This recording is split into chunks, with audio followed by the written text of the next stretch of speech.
Hey! Ah, ok. Oh, give me a sec, guys. Pas une autre fois, c'est correct.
Right.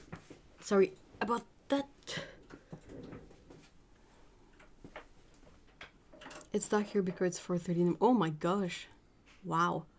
Let me know if you can hear me. Maybe I should type that in chat.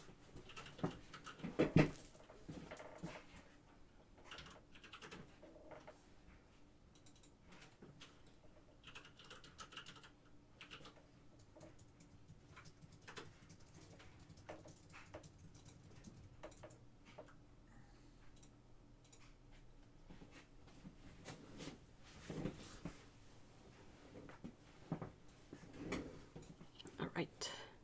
I have cookies. You can hear me. Oh, awesome. Yay. Again, I'm probably gonna run into some issues when I switch scenes for the swatching part, but yeah, for now it works. Awesome. You should see my setup. It's very chaotic. Hey, I have Tim Tams.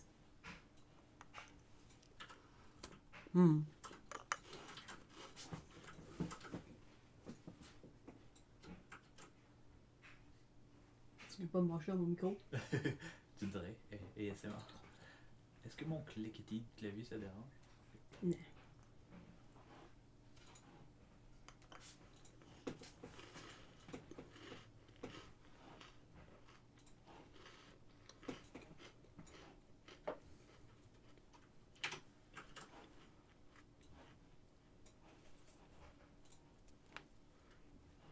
Can probably hear me munching. I'm sorry. Lucky you with cookies. I'm currently sitting in the parking lot in my car because mom went on shopping. Oh, shopping for what? And yeah, if the cookie noises bother you guys, let me know. I will think of something.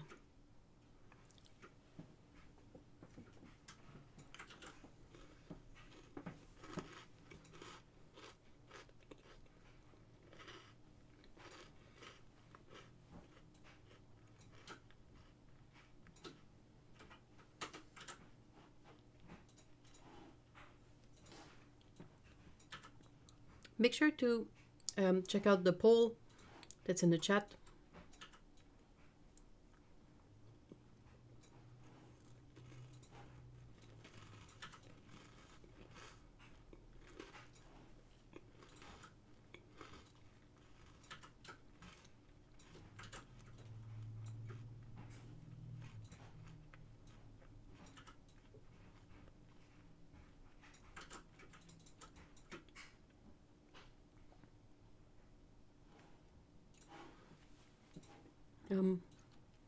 Do you guys dip your cookies in tea?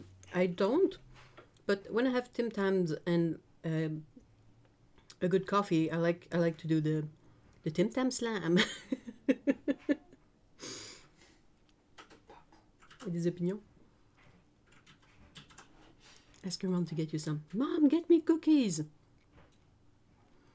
Maybe I just need to go grab myself a cookie too for the company. Oh, maybe. I have no idea what she needs this time. I got myself shoes. But I was in, try, buy, get out.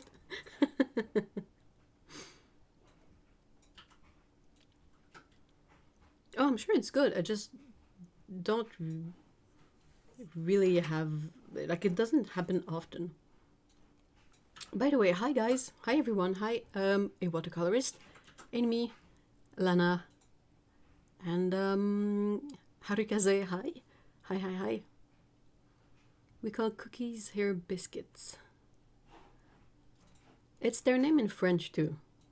A cookie is a biscuit.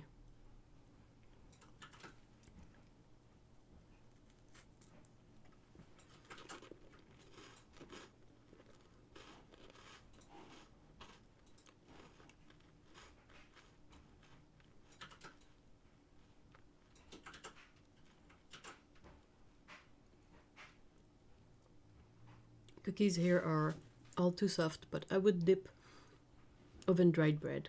Ooh, I have a couple of Tim Tams and I have a couple of biscottis.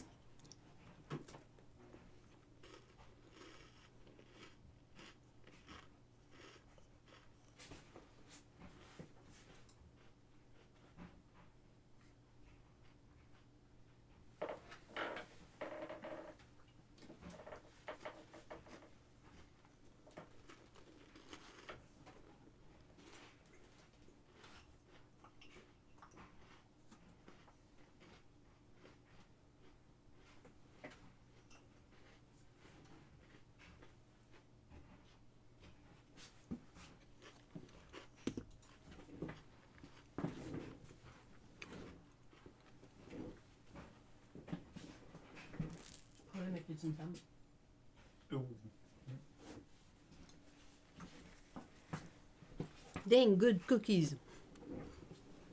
Yeah, biscottis are great dipped in tea or coffee.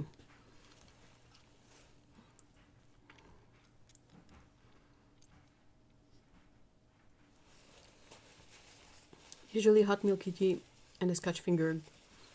What's a Scotch finger?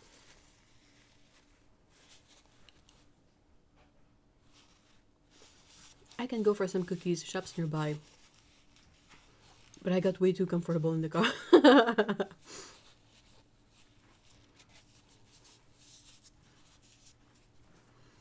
Cookies are more like the American chunky cookies or the soft kind. Other types of biscuits are just biscuits. They are very close in taste and texture to the store-bought oven-dried bread.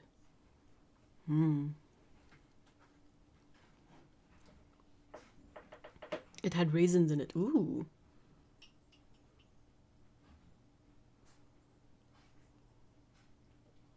Yeah, I'm not a raisin person either, unless it's either in a cinnamon bagel or some sort of cinnamon bread.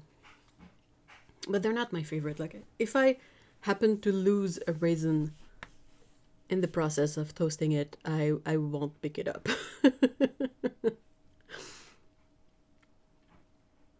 I don't know if Americans have Scotch finger biscuits. Funny thing, biscuit, if you take a look at the word, it's basically cooked twice.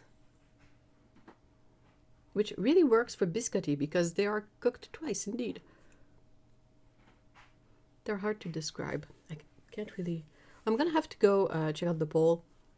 What time is it? So I'm gonna leave another 3 minutes for the bowl. And then I'm gonna go switch things up.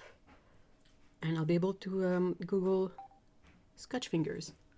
And I got a message. Okay, fine. Oh, sorry. Raisins on their own, that's a crime.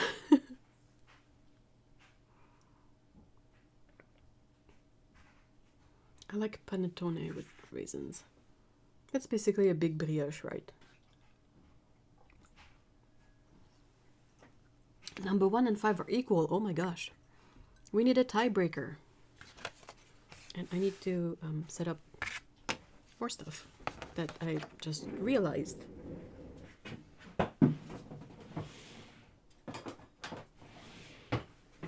We need this. to be able to mix. Hopefully I'll...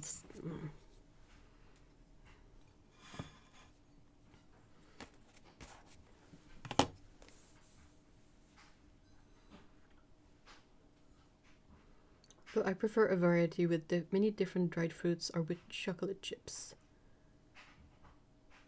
Crust bun with raisins are... Yeah, the crust buns are quite nice. I kind of like these. I don't know why exactly. Okay, hold on. I'm gonna...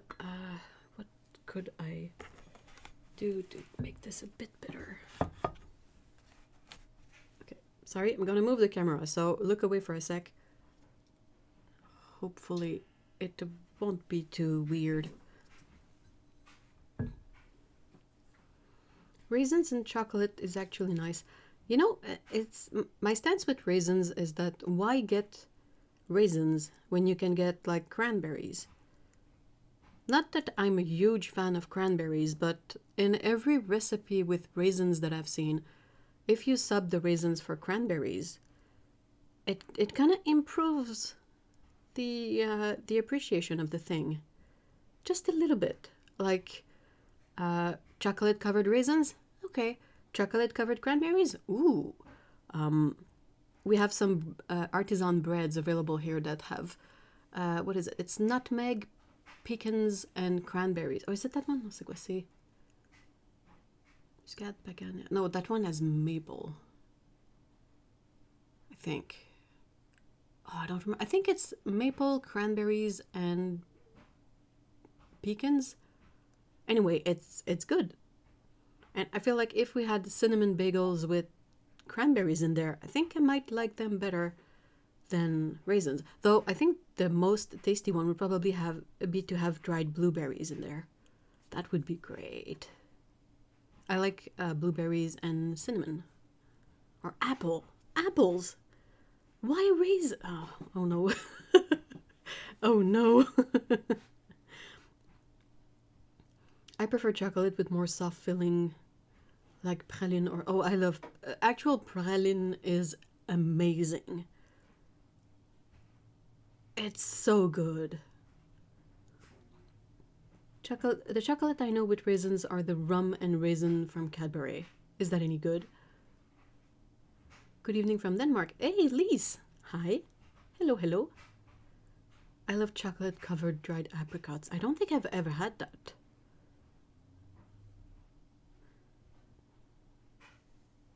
Not chocolate covered raisins, that's just weird. I'm talking about chocolate bars with some...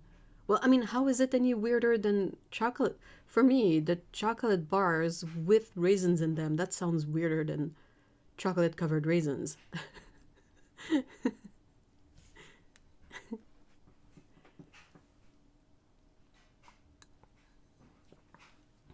All right, I'm gonna do the switcheroo thing, so please let me know if something doesn't turn out good. I'll be back in a sec. Falls off the bed, let's go.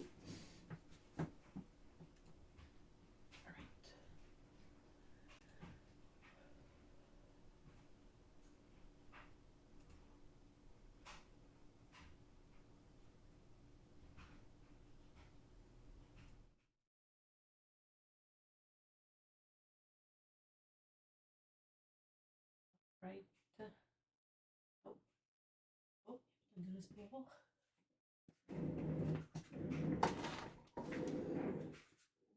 Oh, I forgot to check the scotch fingers. Dang it.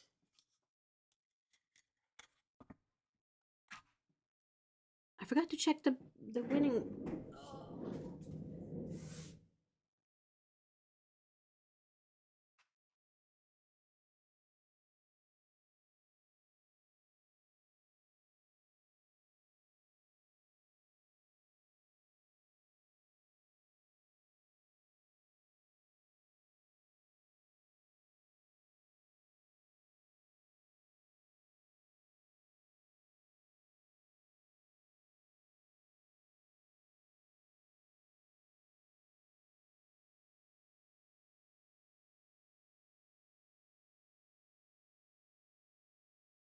Oh, right. All right, I think I got it. Whew. When in chocolate bars, especially mixed with nuts, I haven't seen a lot of chocolate that's basically almost like a muesli in chocolate. When just covered in chocolate, they're more chewy. I love chocolate in general. Everything with chocolate. Yeah, that too.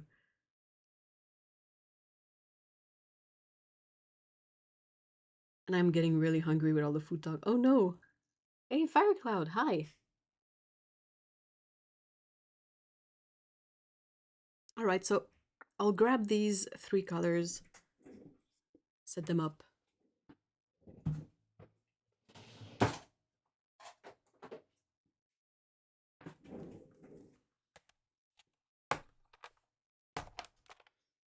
think Shadow Gray is from that specific release. Ow.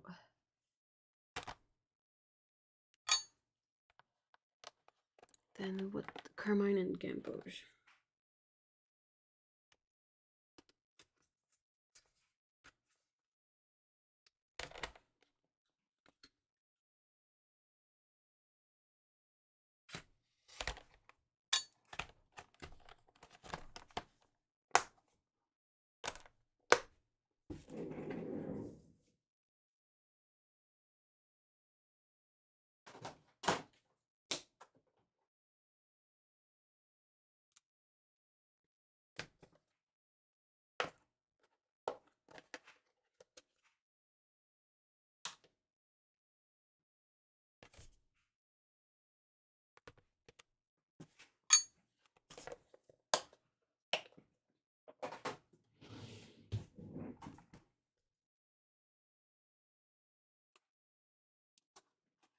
Alright. I need to move my cup of tea back here because otherwise it hides chat. Alright. So you guys can hear me, right? Everything's good? Though I have to agree with Hev about cranberries. The chocolate I like most is one with dried cranberries. It's delicious, isn't it? I really like it. Hey, Annie! Hi! That's a very clever way to use those plastic bags. Thank you. They are the kind of boxes for documents or files, I think. Something like file project boxes or yeah, basically it's either letter or A4 sized transparent plastic boxes. They're quite shallow, so they're perfect to put pens in there. I can hear you perfectly. Awesome. Figured it out. Yay! I'm currently penning my Mission Titanium gouache. Ooh, how does it dry in pans? Granny took my crayons. That's such a fun name. Hi. All right, let's transfer the paint info just quickly. So yeah, they're Roman Schmal. This one is 266 Gamboge hue. Yeah, I'm sure. Brain. It is PY95. Then I have again Roman. This is just really quickly written down, just so I have the info. I'm gonna rewrite it anyway. Mine hue, it's PR221. And then last one, forgot to write the color number for this one, so perhaps it's in here.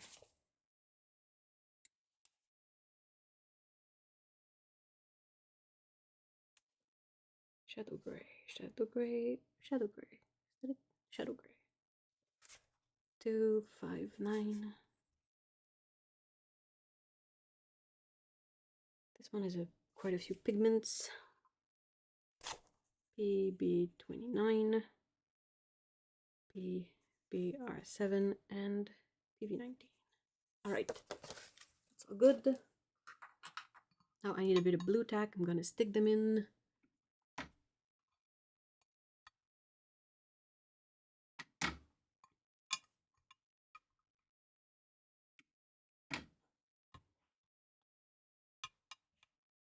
I need a brush, and there you go. Good to go. All right. I was looking for a way to store and transport my tube paint collection, so came up with bag for cosmetics. Pretty comfy, but I like the idea of that type of storage for pans. Yeah, I was a bit at a loss because I have a substantial number of Roman schmal full pans, and I didn't really like the idea of having them in separate metal tins. If I can avoid using metal tins, I really try to because they rust. And also the rust gets in the paint and the paint gets all weird and just, ugh, no thanks. And I was looking through my stuff and I realized that I still had those boxes. And I just put some like printer paper little separators that I folded together myself, and it's been working out well. It dries down well and re-wets easily and no cracking. Oh, that's awesome. Good to know. How do you come up with these triads? A randomizer or something like what Otto did? No, I just took a look at all the swatches of the paints that I have, and I tried to come up with them on my own, like to try to find a yellow, a red, magenta, or a blue cyan that I think would be interesting to see mixed together. Most of the Mission Titanium gouache is very opaque too, with only a couple that are more semi-opaque. Ooh! Can you show it again? The box? I've never had trouble with metal tin rusting before. Well, that's good. I've had a couple of issues with them. This is the boxes. So this one I have sort of subsequent releases. So 2 of them were sent to me in trays, so I just put the trays in there. And for this one, that was sort of put together over time, I just blue tacked the pans on a piece of, you know, the backing board from watercolor paper. And I covered it in packing tape, and then I just put the pans on there. There's an empty half pan in here just to provide some sort of a way, because these boxes are not solid. They're kind of solid, but I would worry that with pressure, like the cover would get in the pan. So this one is just as a kind of a stopper to keep everything away from the paints. The plastic has yellowed a bit over time, but it's not really something that is important for this use. And I also, so I kind of ran out of place for the last release. So I had these are little boxes for photos. I think this is 5x7 photos. So I just put another piece of backing board in here and blue tack and the pans.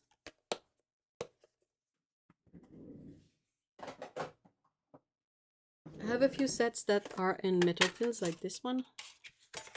The issue I've run into with metal tins, it doesn't happen all the time, but it can happen, which is why I'm always annoyed, but these seem to be okay. Yeah, there's enough of a lip, I don't know if you'll be able to see, between the paint and the plastic in the back. Because what happens is that some paints are very soft and paints can be wet because that's how we use them. And if the clip here kind of gets in touch with wet paint, over time the clip will rust, and then the rust will kind of contaminate the paint. And then the paint is messed up. You can't really use that paint anymore, which is something that really bothers me. And I don't spray my palettes. This is not something that I've ever been able to do. I usually drop like a drop of water in the colors that I plan on using. But yeah, that's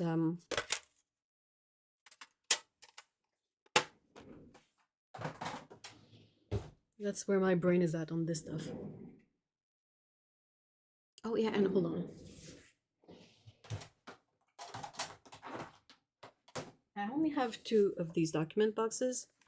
So you saw the other one with the plastic inserts and all that. For this one, these are all my open stock pans, basically. But it's just, like I said, it's just a piece of printer paper that I folded to make a little divider, and then I taped it with regular tape, so that the pans are not all jumbled in here.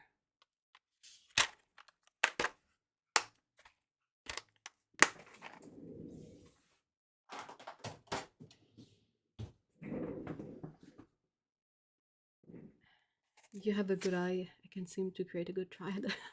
Well, I'm not saying these triads are going to be good. I'm really trying just to you know, experiment with them and to kind of see what kind of results you can get. I don't have enough space. I'll move my cookies to the side. Bye, cookies. I can put my tea here. This here. All right. All right, let's try this. And if there's any issue with whatever, just let me know and I'll try to fix it. That's a cool way to organize. I only have about 65 Roman Schmal pans, so it's split between 2 tins for now. I use a tin with no clips, just a tray to put magnet. Oh, that's cool. Yeah, that can work out well too. It's the clips that are problematic. The rest of the tin can rust as much as it wants. It's if some metal or some rusted metal gets in touch with the paint, that's when it can be problematic. It's the metal tin with a flat metal tray that you can put. Oh, cool. Yeah. I didn't have any of those. I really went with what I had on hand, and I happened to have those document folders. And they've worked out well so far. They fit well into my main storage.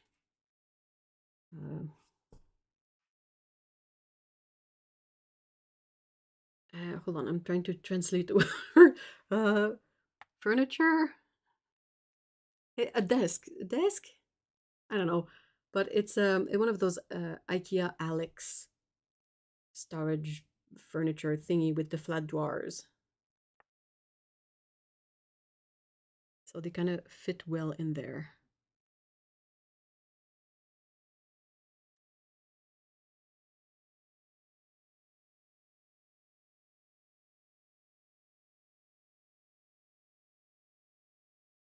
So this is Gamboge hue. It's a really nice color. I feel like it's a, if I remember well, it's a slightly warm, transparent yellow. Do I have it in here? Gamboge hue, where are you?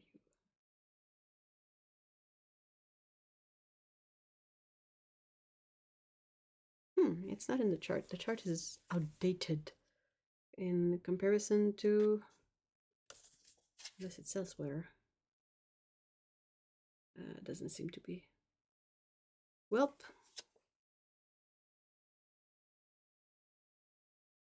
But yeah, so if I had to take a guess, because I don't really have the info on hand, this is a beautiful transparent yellow. I would expect it rather, to not be fully light fast.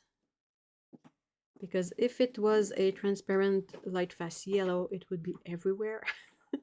And it's not. So I'm led to think that it's probably not the most light fast color. I stopped using tins with clips a while ago. Do you because the thing is with those tins, you can use them without the insert, but the bottom of the tin is often it has wells. I don't know why they do that. No one uses the wells in the bottom of tins. They should put that thing flat. I guess they put those because you have the thumb ring in there. And if it was completely flush with the bottom of the tin would be wobbly, but it's annoying. It is annoying. It seems to be like a good staining, transparent, slightly warm yellow, but probably not light fast. It's a watercolor tin with a removable flat metal tray to put magnetic pens. Oh, that sounds amazing. The way you describe it make it really sound like something that I don't think I've seen before. So, I'm interested. All right, next, I'm gonna make sure I don't have any more yellow on here. Seems good.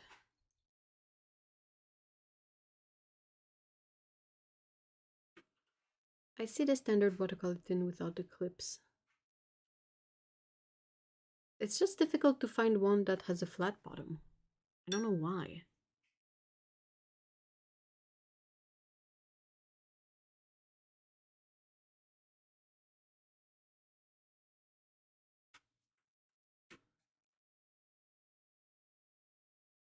So Carmine is going to be a really interesting color within these mixes because it's a really special pigment that has a texture.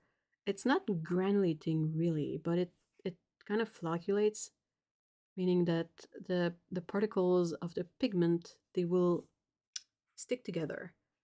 So it creates a texture that is similar to granulation, but that is not exactly like it and is not caused by the same property of the pigment.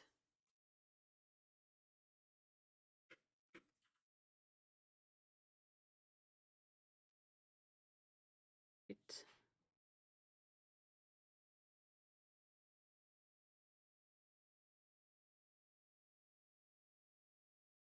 can't really get it more intense in the mass tone.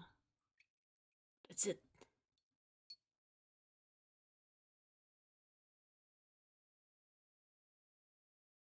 Alexandru, hi, hi. The Schminke one have a flat bottom? Nope, they don't. Pretty sure they don't.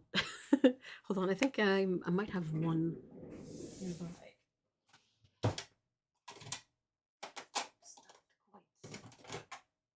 Nope, not.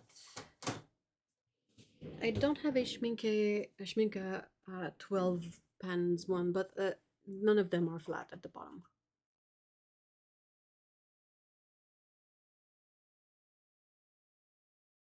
The pans are not stuck to the bottom of the tin. It's a flat tray with no clips. Found it on Amazon. It's made by a brand called Impressa. Okay, hold on. Thank you so much for looking this up, Annie. I really appreciate it.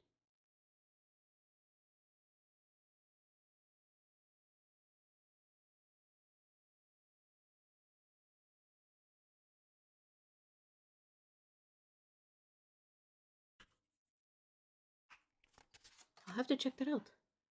They have the 4 little feet. And that's it.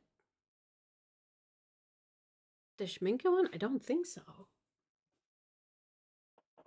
It's a shame my my empty Schminke tins are stored at the far end of the wardrobe, but I don't remember them being particularly flat under there. I feel like they're all the same.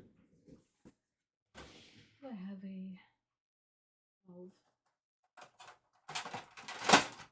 Like even this one from Schminke, the slim one, it's not flat on the bottom. You have these wells.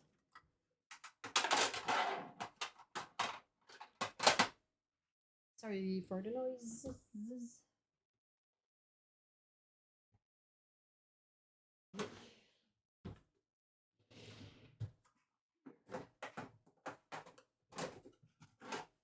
This is a Roman Schmel one, and I feel like the Schminke ones are the same. They have the thumb ring and then the 4 wells, so they're not completely flat on the bottom. I'll have to check that out after the stream. Gonna have to dig up my bin of empty boxes. All right, now shadow gray.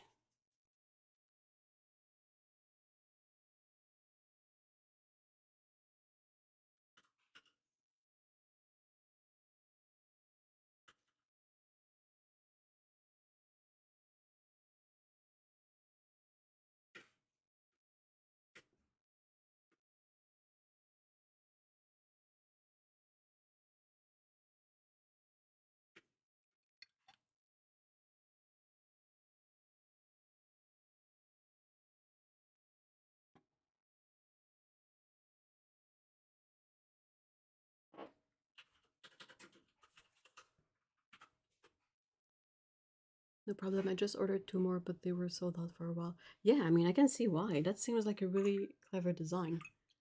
The only flat tins that I've seen are kind of hard to find, but they generally look like this. They have the 2 fold-out trays, but completely flat at the bottom, and they don't come with any insert.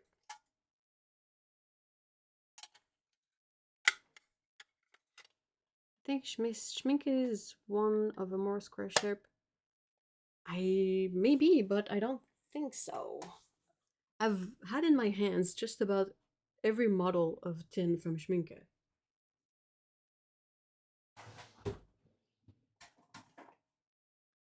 Oh, this one. There we go. There I go lying. You can call me a liar. This one. Okay, this one is somewhat flat at the bottom. Ish. It's not completely flat though, because you still have this section and the little feet, but alright, this one is more flat than the other ones, I guess. That's fair.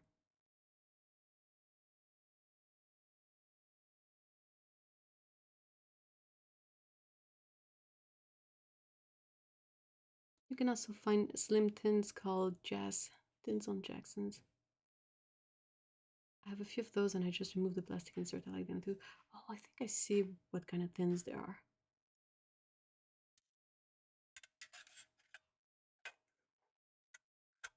Just like that on for 12. I haven't seen that one. I'll really have to look into it because it sounds like an interesting design, but I'm quite confident that the 12 color Schminke tins that I've had in my hands had the wells in the bottom.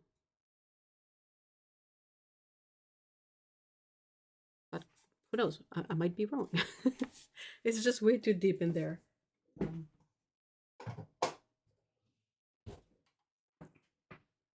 I can't really dig it up right now, but I'll definitely. Oh, I'll check it out. Thank you for the info, though, Alexandru. I'll definitely check it out. And if mine is not like that, I'll try to check online.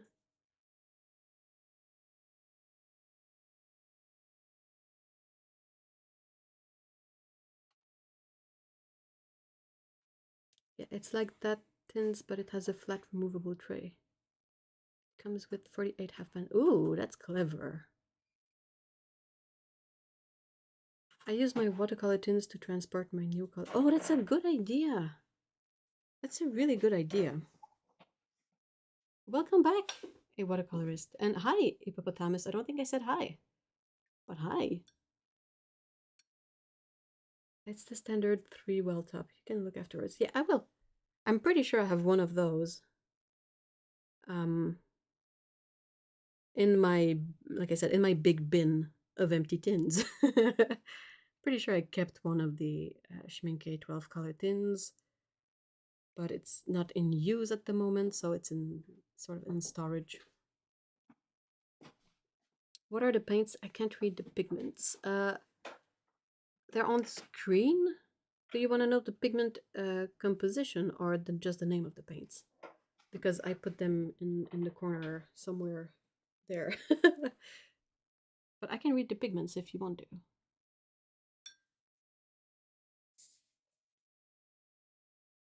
I use the Impreza one for storage and use the Justins for travel. Yeah, that's the issue you eventually run into. The more you collect paint, the more you kind of need a way to store them when not in use. So that's kind of what I'm doing with the plastic bins for the Romanshell paints. But yeah, at some point, it got really difficult to store paints because you end up with so many pans. And if you buy two paints and you pan it, then you have one other pan, and it's like, where do I put all of this? Pigments. Okay, so we have Gamboge Hue pigment PY95.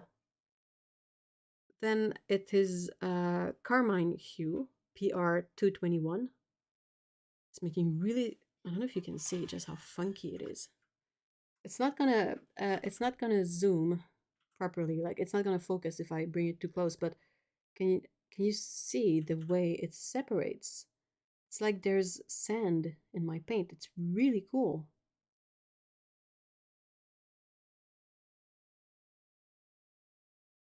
I'm gonna try to adjust for the glare. It's not easy. Sorry. Okay, so and shadow gray is PB29, PBr7, and PV19. Pigment blue 29, pigment brown 7, and pigment violet 19.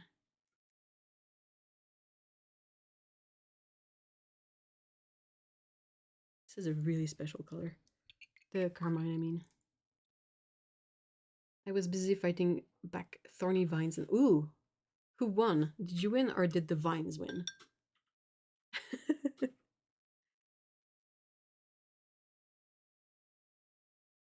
So the Carmine color is not the most strong color in terms of tinting strength. So or rather any mix with it that I do is probably not going to be a very strong color.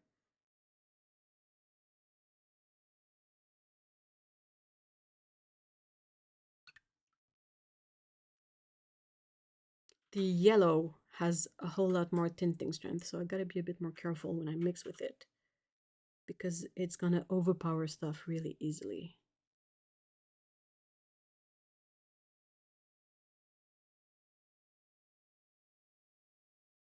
That will have to do.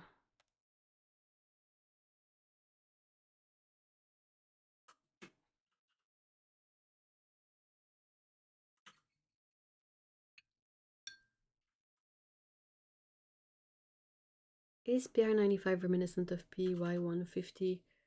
Do I have a swatch of PY150 nearby?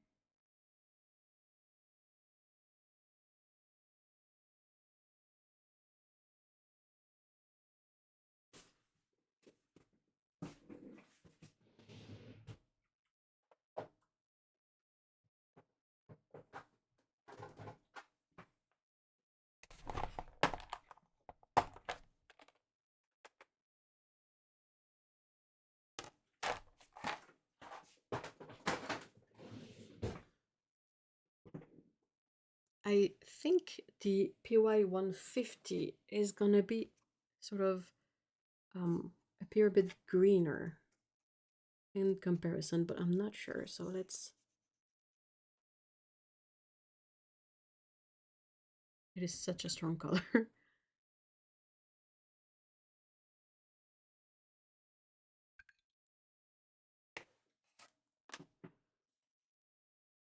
Yeah, I guess you can see.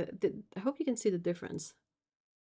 But the PY95 is a tiny bit warmer, a tiny bit more orange than PY150. My arms and legs are covered in scratches, so the vine. Oh, ouch.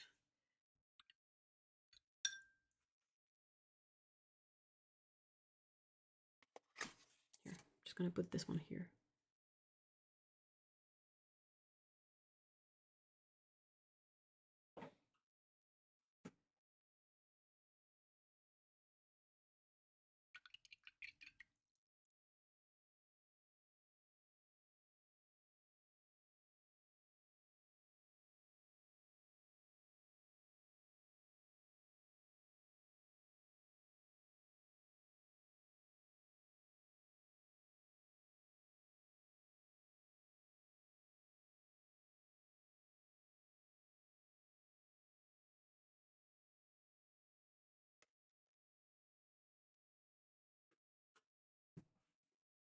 More like PY65.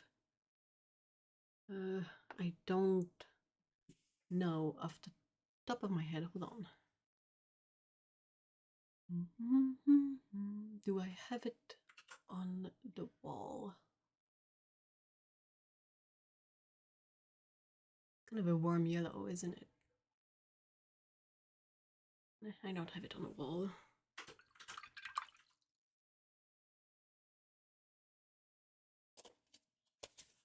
PY65.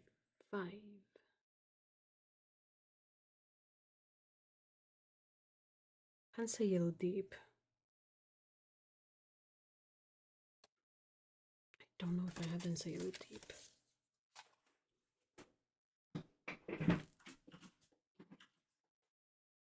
Oh, I do. I think Hansa Yellow Deep would be just a bit more orange.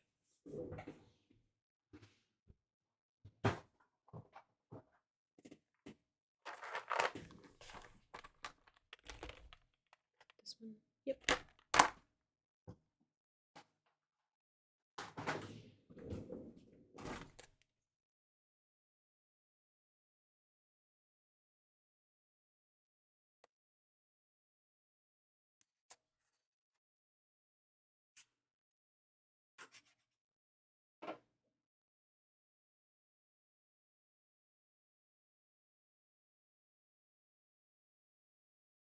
It is a bit more, just a touch more orange.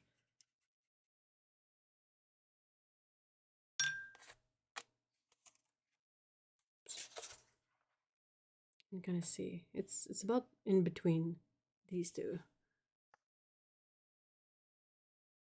Is PY95 transparent? I don't know. It is not in my Roman mold chart. So I don't have access to that kind of info right here, right now.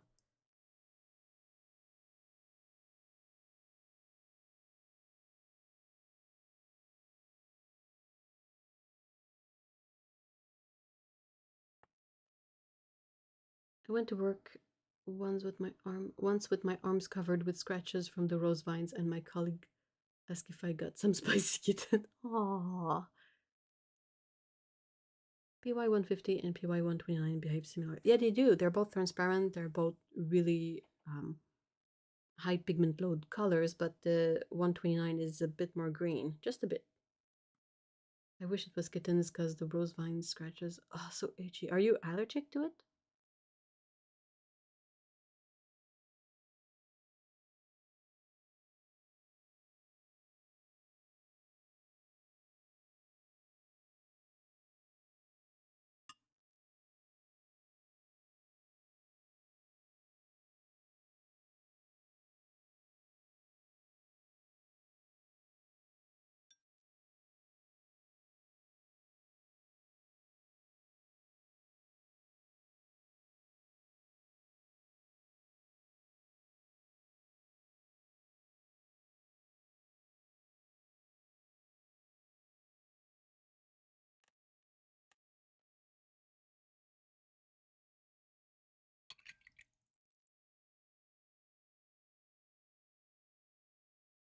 Pale gray with carmine is an interesting mix.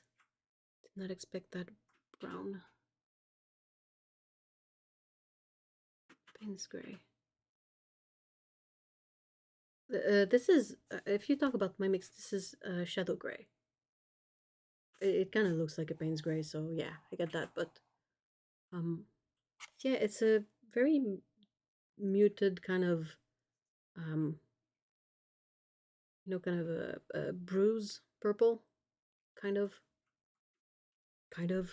All right, this next part of the circle really interests me. I'm sure I can say words.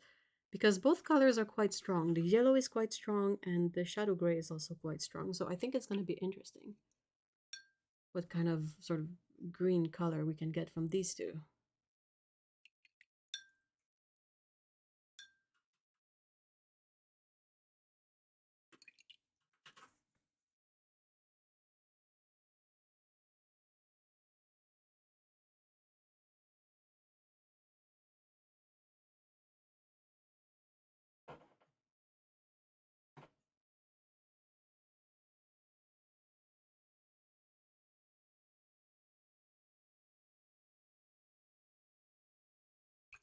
mix is quite weak. I'll try to let's spice things up a bit, just put more pigment in here. Let's go. Pigment load. Let's go. Ah, that's better.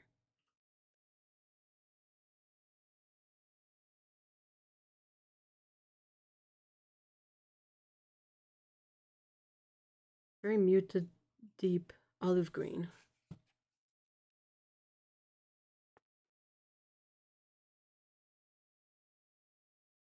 Lyra, hey.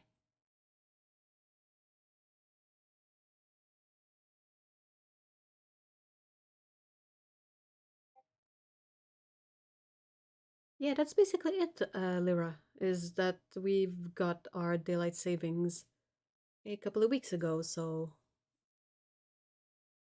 everything is out of sync for a couple of weeks. Mama Reads, hey! Hello again, hi! You from our swatching? I recently bought the Christy Rice watercolor swatching stamp kit and a binder style sketchbook. Oh, that's awesome!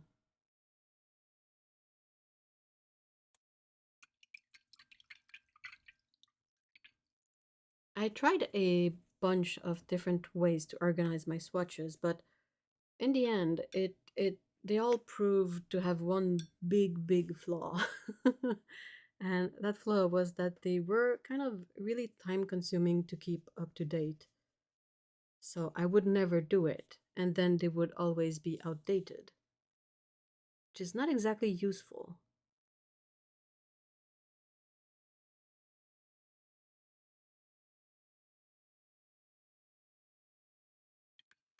I tried the stamp swatches from the swatch stamps rather from what's the name of that brand? Wallflower, Wall something. Anyway, they came out I think before COVID. So I tried doing my swatches with that, but then it would bother me because I would struggle to find an ink that would be A, waterproof, and then B, would not repel the paint. Because if I got the ink that was waterproof, it would sort of push back the paint from the printed areas. And that's not what I wanted. And then, yeah, it was that combined with Jennifer Maguire's way of storing ink swatches in a binder with the sleeves for coins. I think it's the 2x2 square pockets. And that was a really annoying thing to do as well, because if you add more colors, you kind of have to move everything around.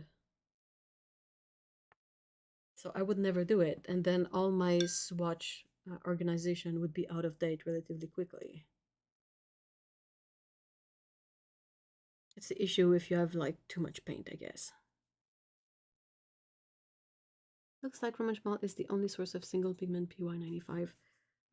I wonder if it's one of those pigments that is often used in inks or food, like more of a dye-based color. But yeah, it's not. I have a Roman Schmal chart. My brain struggled for way too long, but it's not entirely up to date.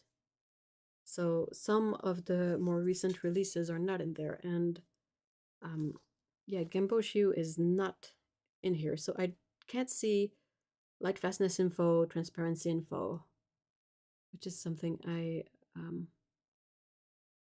might check after. But yeah. Right, now my favorite part, which is to make a big old mess in my in my mixing area to try to get a neutral color.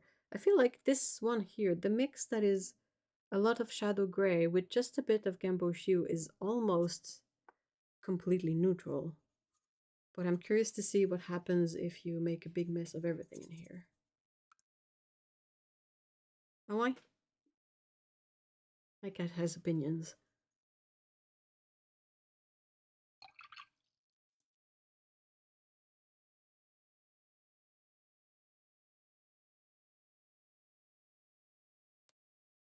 Agreed. I'm hoping the binder helps me get over my weirdness about wanting it to be in a findable order as I add to my collection. Right now, I just do a page randomly. Yeah, that's the... There's no easy way to figure it out. What kind of works for me is that I've made these sheets. I've taken 9 by 12 sheets of cellulose paper, like the Canson XL, the most basic stuff. And when I get paints from a specific range, I set up a number of sheets to cover the whole range.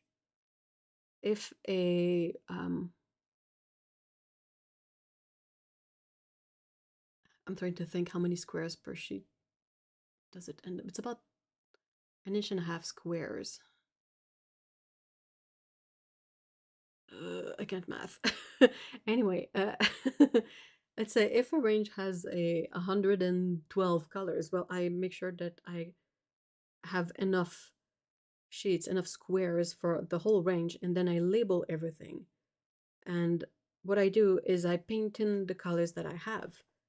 So if I add to this specific range, I will paint in on my sheets. And if I grab my sheets and I see that a color is not painted, then I know that I don't have that color. I can grab it. Grab it.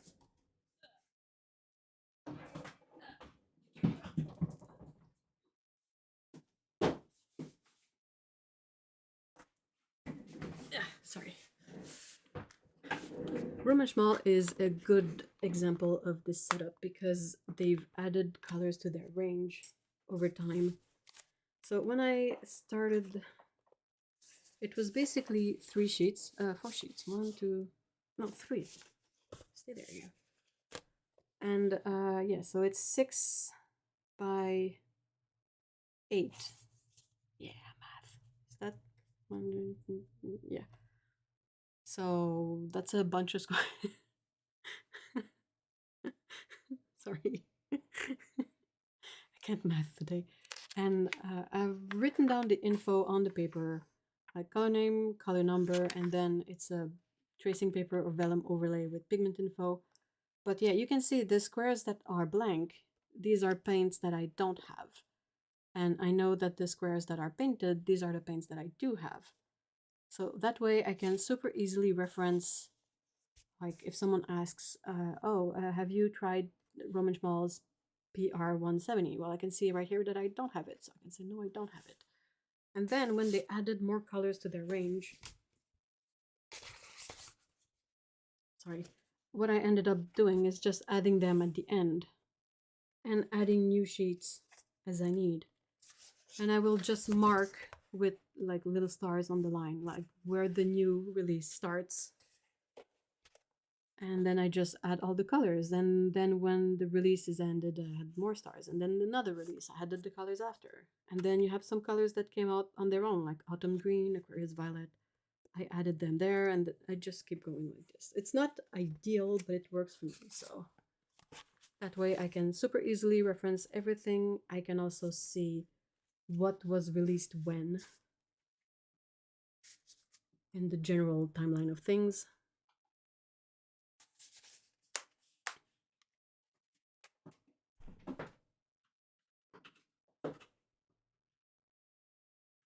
I spent my weeks watching out my gouache and figure some things out. That's awesome. That's great. I'm glad you enjoy it more now. The colors mixed with shadow gray all look very muted. Yeah, it's a color that's gonna mute everything a lot because it's very not saturated, if that makes sense. Gamboge is semi-transparent, introduced to Roman Mall in 2023. Source artist pigment. Thank you. Oh, I like the tracing paper idea. It's helpful because it makes the swatches less cluttered, but you also have all the info you need together.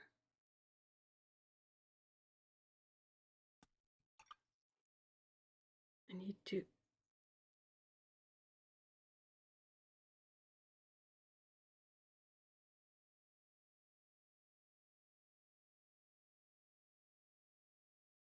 I feel like with shadow gray being so muted to begin with, it's not exactly difficult to get a more muted color with these, you basically just need to put a lot of shadow gray in there and barely any of the other two colors. I use the Painter's Color Diary right now for my swatches. It's cold press 100% cotton watercolor paper. Ooh, that sounds lovely. Sounds expensive too, though. That's maybe the other issue with swatches. I have given up making swatch books. They all look so lovely. That's the issue. It's fun if you have a collection of paint that is not gonna grow much or ever. But if you have things that move around, if you add more colors in there, if you explore more things, uh, it's very difficult to stay organized. You don't really have the easy possibility to move things around, or if you want to keep things in order, you kind of have to reorder them all the time. There's a bunch of stuff that proved to be more difficult than one would have thought initially. It would also help me to learn the pigment numbers. It would definitely help because it's all together. Not that anyone needs to know the pigment numbers, but if that's something you want to get more familiar with, it's a good idea then to keep all the info with your swatches.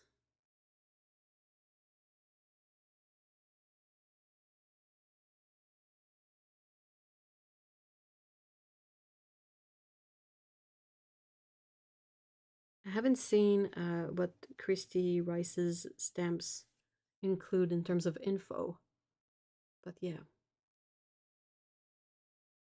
New York Central watercolor paper and Cuddy Fat Book are my favorite. Ooh, I've tried the Cuddy books, but I've never heard of the other one. Oh, I need more brushes though. Brushes. I almost grabbed the bowl of paint water, but it's a it's a dog bowl. If it had a this part of the cup, I would probably have drank from it. Just a bit distracted. Prue! Oh my gosh! Hey! How are you? It's been a while.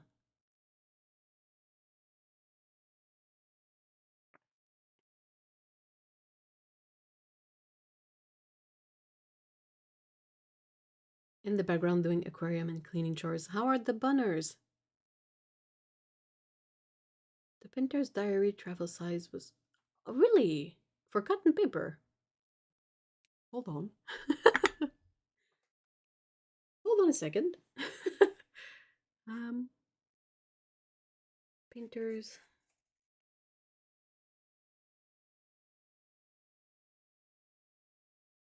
I'll check it out. I'm always interested in looking more stuff. I like looking at stuff.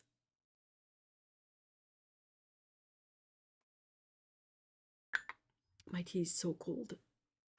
It is very cold. Alright, so now it's gonna be about just making any kind of weird mixes from this mess. And then what I like to do is when I get to the other page, I start with yellow, like not a perfectly clean yellow, just a mostly yellow. And then I do the declination. So I start from yellow, I go in mixes towards the red, I go from the red in mixes towards the shadow, the blue shadow gray, and then I go from the shadow gray to the yellow back again, and then I do just whatever to fill up the page. Good, and the bunners are good too. I hope I'm well. Yes, I'm doing good. Thank you for asking. But what happens when new colors are added? Where do they go? Well, regarding which system? If you like textured cold press 100% cotton paper, New York Central, is it only available in the US? I've never heard of it, but I'm in Canada.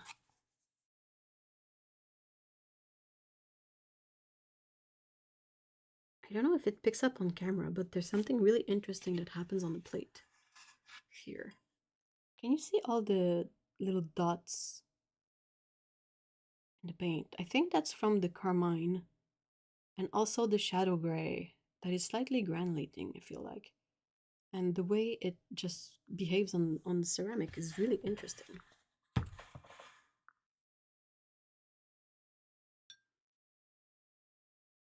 Also, fairly obviously, this is not a very versatile triad.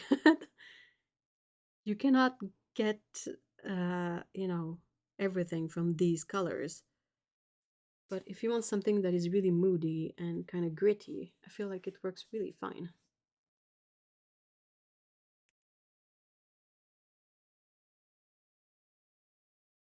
$55 for here. Oh, oof.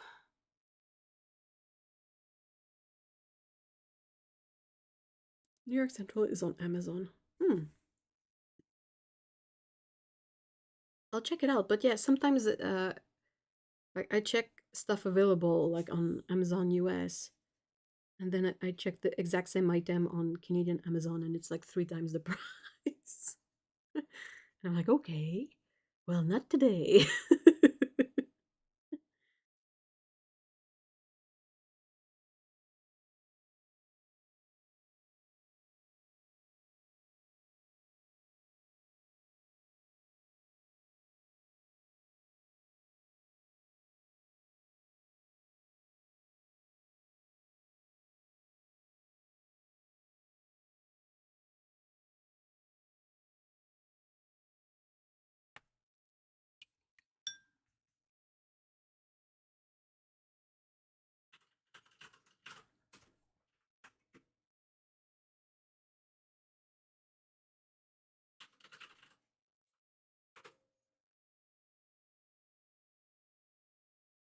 Autumn vibes with this Triad.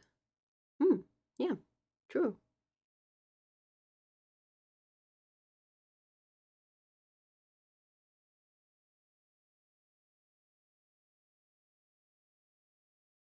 It's very you know, end of season when all the plant matter loses its color.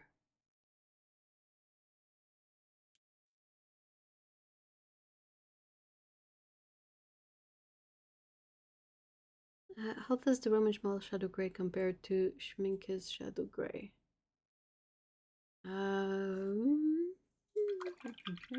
Hold on.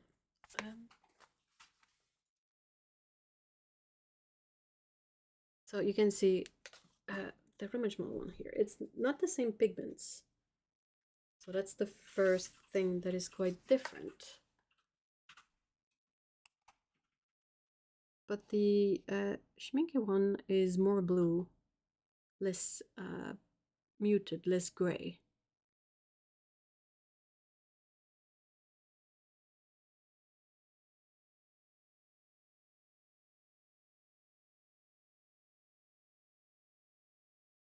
It is a very mild.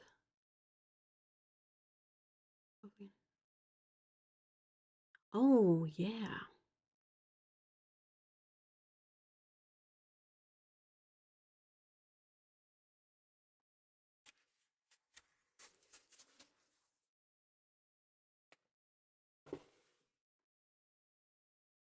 It reminds me a bit of the color palettes of the illustrators that did the fairy tales, like Arthur Rackham and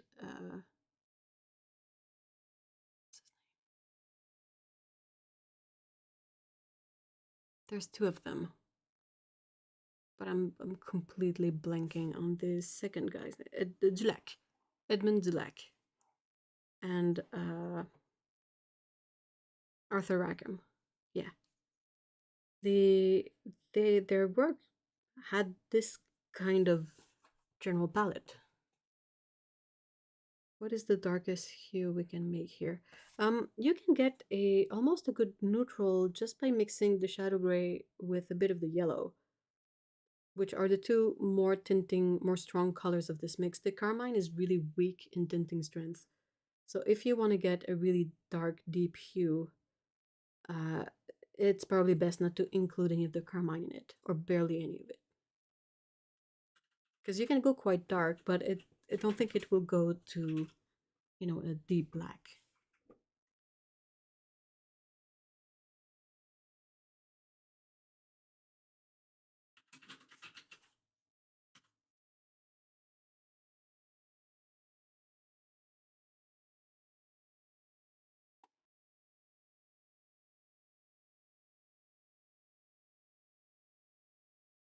Very muted Triad, but kind of interesting. I typically go for brighter hues though. I can see that. I don't usually paint with, I haven't done it yet anyway, but to use a Triad just for illustrations, like to do a series of illustration or to do one illustration, I haven't really made that jump.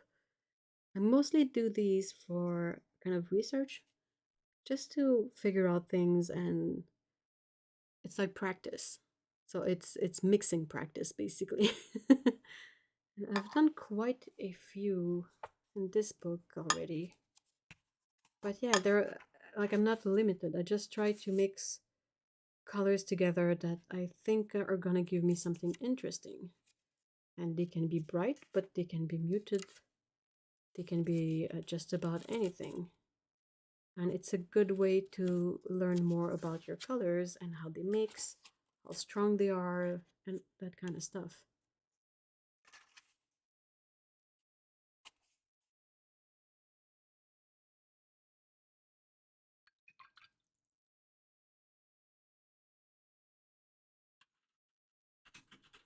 Sometimes it's really surprising. You mix two colors and then you realize that they completely neutralize one another.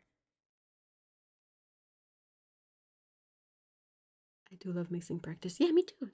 That's kind of why I've put together this little book of mixes, because first of all, it's pretty handy. It's pretty inspiring. Like when you are stuck and you don't know what to draw or to paint, I feel like doing mixing practice is really helpful, because a lot of things can happen. You can stumble upon a mix that you wouldn't have thought about, and that can inspire you, or you can discover new things. And if none of that happens, you've still done some mileage. I like to call it mileage. You've worked on your craft regardless, even if it's not a finished piece, a completed whatever. Um, this is the stuff that will make you a more comfortable, no, what's the word I'm looking for? A more confident painter, because you're gonna know more about your paints, you're gonna know more about your paper, your brushes, how to handle things, how to mix things, how to mix things. I'm sorry, tea break.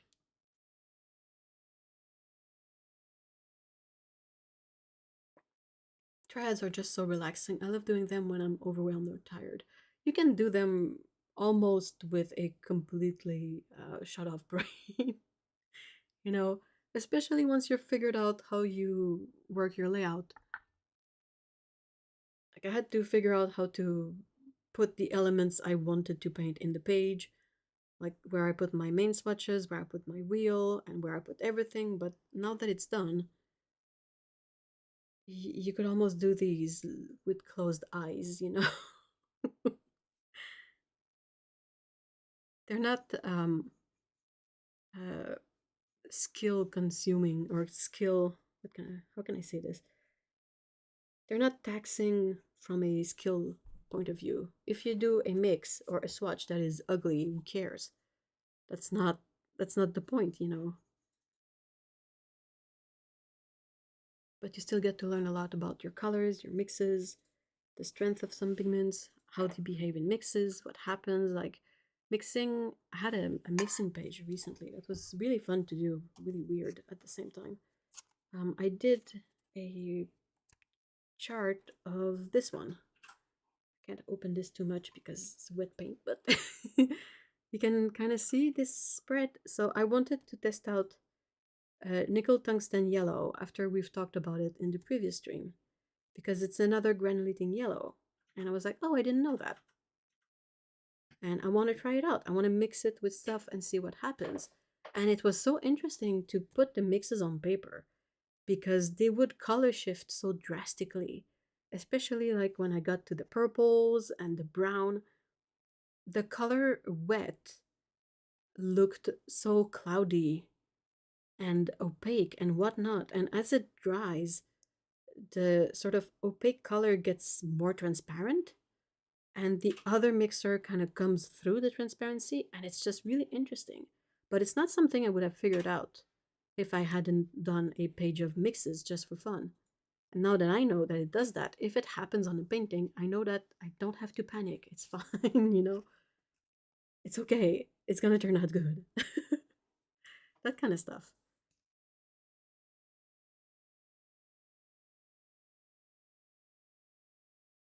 Not all paints behave the same. That's just the way pigments work. So if you don't, familiarize yourself with the way your pigments work, you're not going to be able to make the best of them.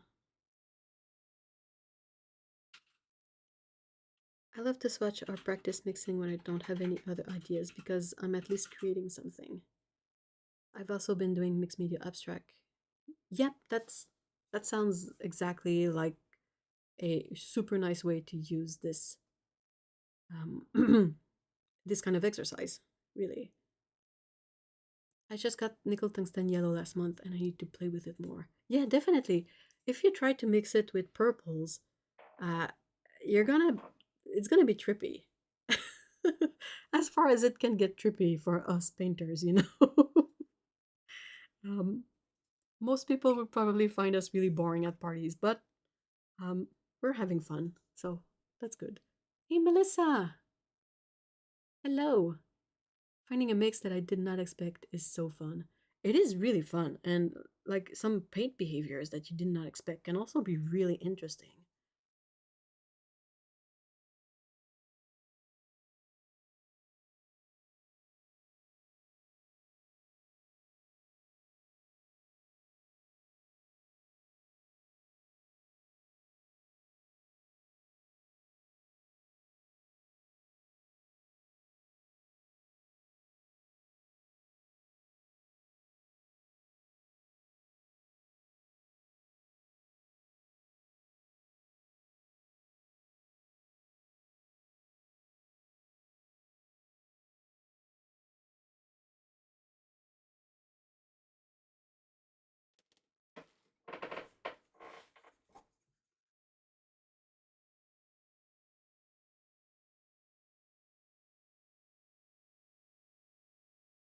Can you imagine a really big party, like a big room full of people, and it's all painters, and everybody's just mixing colors and showing colors to other people and being like, ah, look at this color! Look how pretty! It would be so.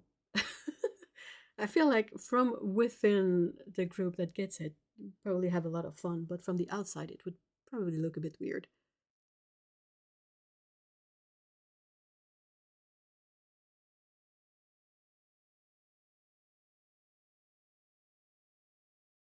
Kind of a big swatching party.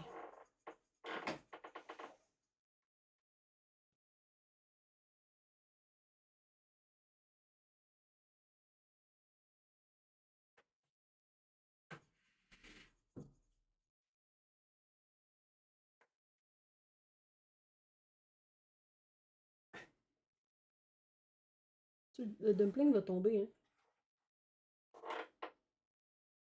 Elle est comme vraiment sur le bord.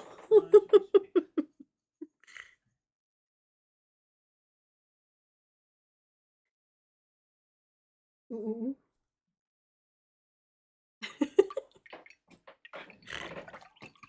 Ah, c'est sûr.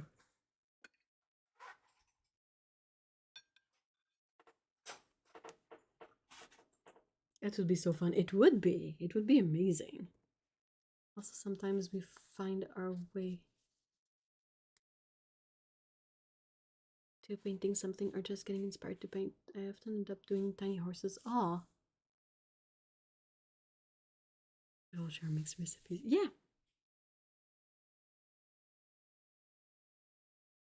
I love the palette mess paint. Having to remove it now just because limited mixing space, but I very rarely remove the mixes from my palettes.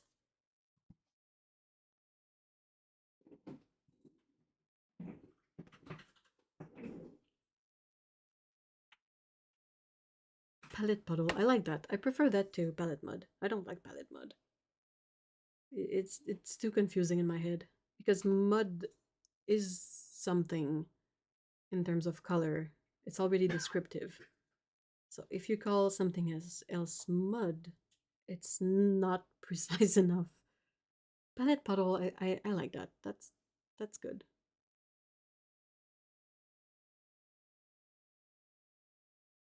You can never get the same mix either. That would be a good experiment. With what? With palette, yeah, with palette puddles, you can never get exactly the same mix either because who knows what's on there, you know. Putting a bunch of people in the same room with the same colors and swatch out. Oh, a swatching out. That would be so funny. Yeah, everyone has the same kind of basic paints and you just mix stuff. And then you compare mixes. Oh, that would be so much fun. My palette still has a mix from 2 weeks ago on it. Absolutely. I mean, some of my palettes have mixes on them that are months old. Ah, poop.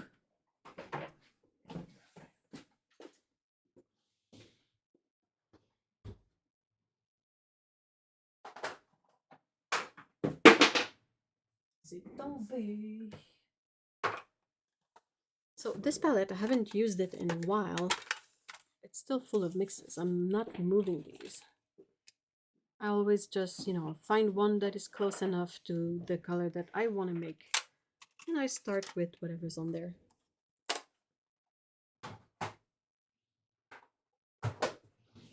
It's kind of the magic of watercolor. It's always rereadable, always good.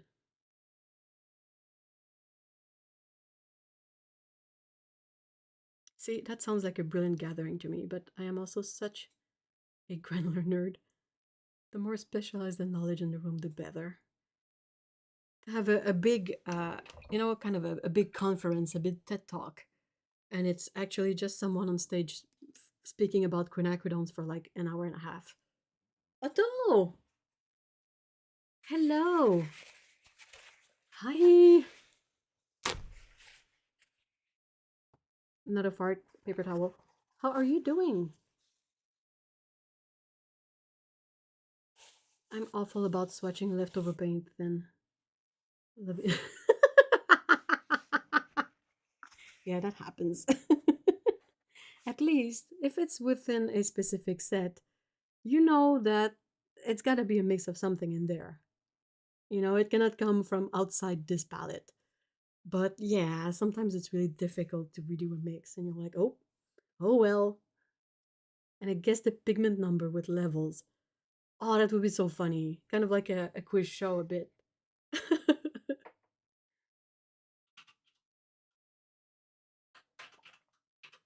A buzzer. PG7! I'm okay, a bit tired of that. Oh, a Cairo.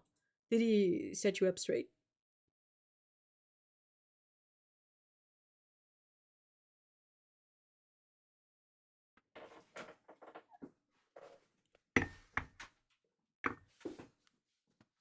Oh, that tea was cold. Alright, so I'm gonna start with a slightly dirty yellow because my paint water is colorful. I don't know if I can show it securely.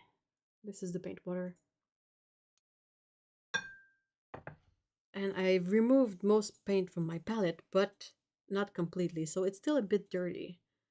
And then I'm gonna add some yellow. I don't want it to be completely clean and perfect.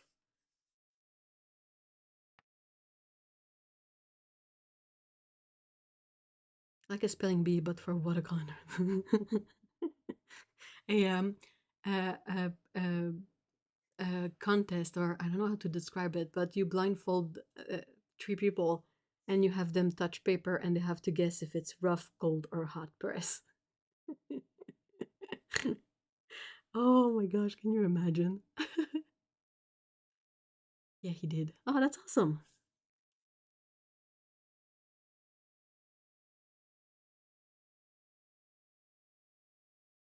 I'm a bit too chicken to go to a chiro, but I've had a professional massage. Yeah, that's it. You know, done by a therapist for that. And oh wow, they can really undo some knots in there. It's kind of magic.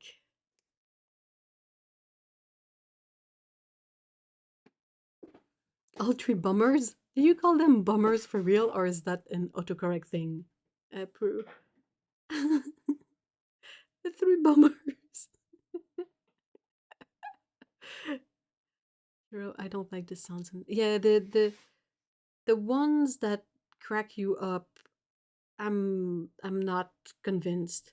But I think sometimes they're more like physiotherapists. They will like massage things back into place without, you know, cracking things up.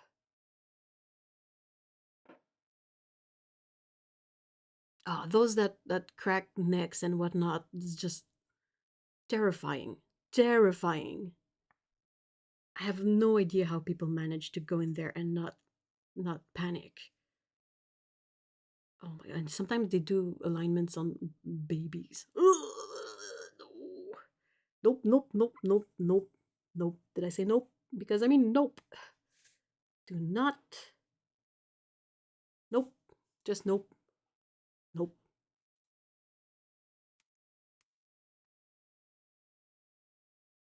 Ah, touch the paper. Is it cotton or cellulose? Are you sure? Oh my gosh, that would be so hard. Like visually might be able to tell, but blindfolded, impossible. A chiropractor?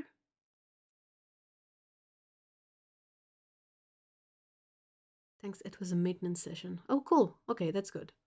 I much prefer churros. Never had a good churros, but we have something locally that I feel are perhaps close to what a churros could be. Um, it's uh, it's called a beaver tail, and it's basically a flat donut. You can get all sorts of toppings, but the most common ones are like sugar and cinnamon or sugar and lemon juice. So they're a bit similar-ish, somewhat, to churros, right?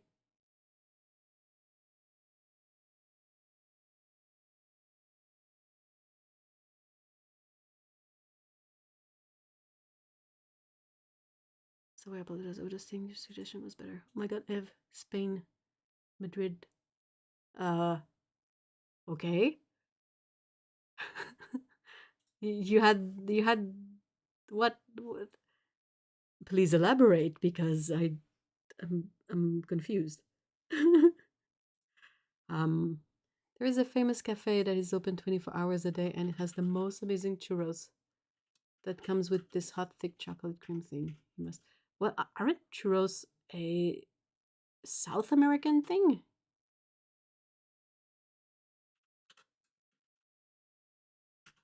Am I mixing stuff up? I mean, probably. You must. Jeez. I'm a bit far from Spain, but I would.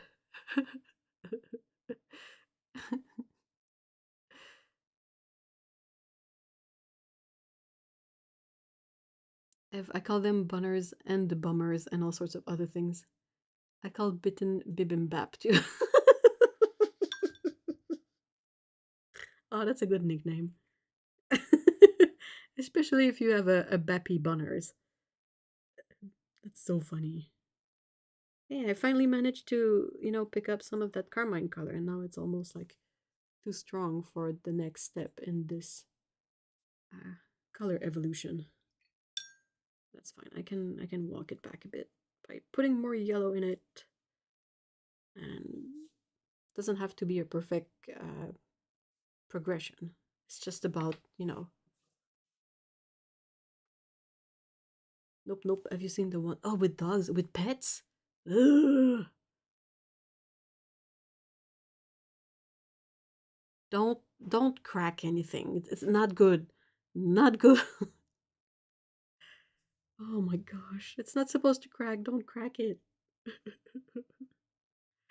I quite like the pressure points thing, and I've had good results with that, but it's it's the opposite of cracking stuff up.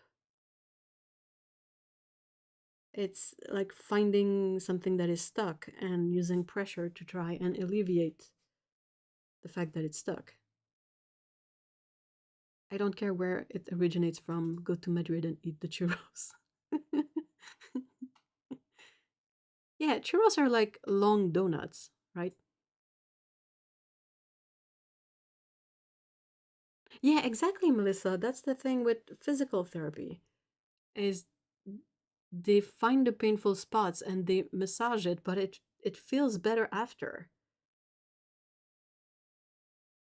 And to me that kind of makes sense. But like having someone do a sudden abrupt movement enough that the joints, the bones crack, that doesn't sound right in any books. It does. Don't get me started on the chiropractors and the woo woo BS peddling that they do as well. Not a fan.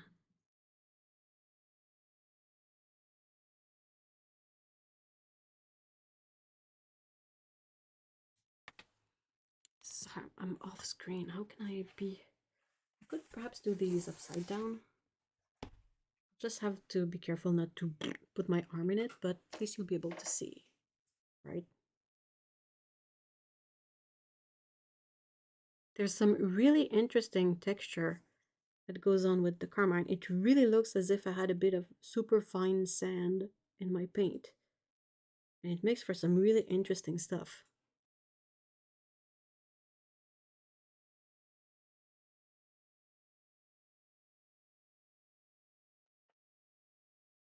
Donuts are amazing.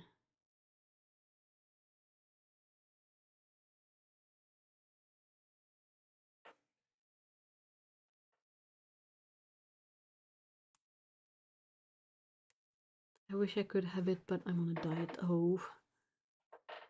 But on the other hand, I have now lost 8 kilos. Jeez, that's awesome. Good job. That requires a lot of work. The yellow is pretty yummy. It is, isn't it? It is such a pretty yellow. It's Roman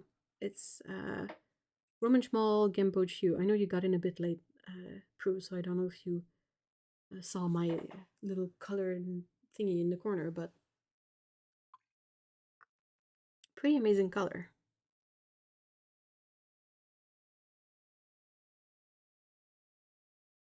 And hello, Doodad.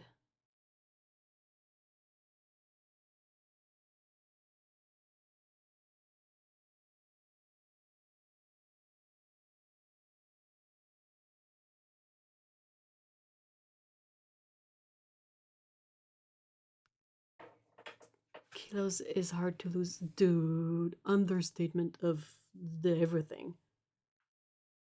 Yeah, I totally did not understand how much work it was going to be. Oh, I'm gonna cry. I'm gonna cry in millennial above 40. Sorry. I'm so funny. What pigment is the Gamboge? It is PY95. Pigment yellow 95. Oh, we could have pigment bingo. Oh, we need to make pigment bingo a thing. Dude. PB29. PB29. Oh, that would be so funny. Hey, Lena. Hello, Lena. I want to do pigment bingo.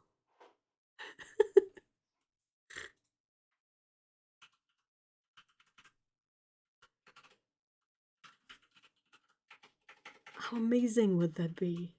And the bingo daubers, they're like paint. The yellow, it's supposed to be semi-transparent. It looks, you know, significant. Hold on, significantly transparent on paper, but I think I have scraps of black watercolor paper. I'm gonna grab one and do a swatch and break everything. It's okay. It's okay. It's okay.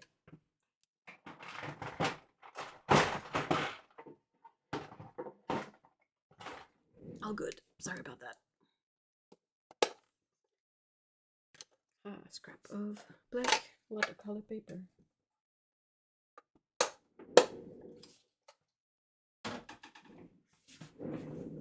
All right.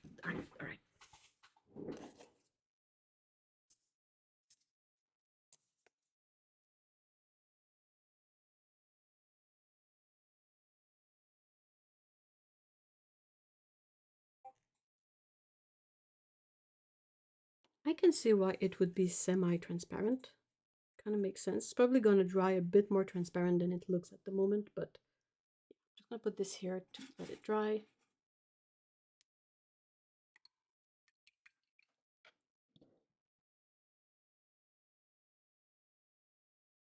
Do you have a swatch handy of the Carmine on its own? Well, I have the swatch I painted earlier. This one. Here. Nothing happens. It's fine. It's fine. Do you have a swatch handy? The bingo card is the swatch card from everyone's palette. What happens if you have multi-pigment paints, though?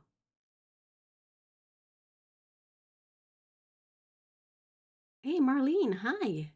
I just bought the Carmine too, and I was also surprised about the finely grainy texture. It's interesting, isn't it? I've been trying to find a fully transparent bright yellow. Oh, you won't find one. I'm sorry. There is no such thing as a light fast transparent yellow besides PY150. I think it's the only one. If someone in chat can think of a different one, please let us know. But yeah.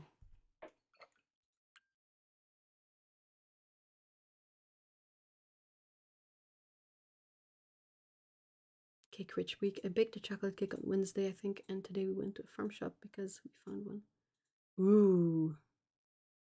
Oh, that's awesome. Cake. Paulo!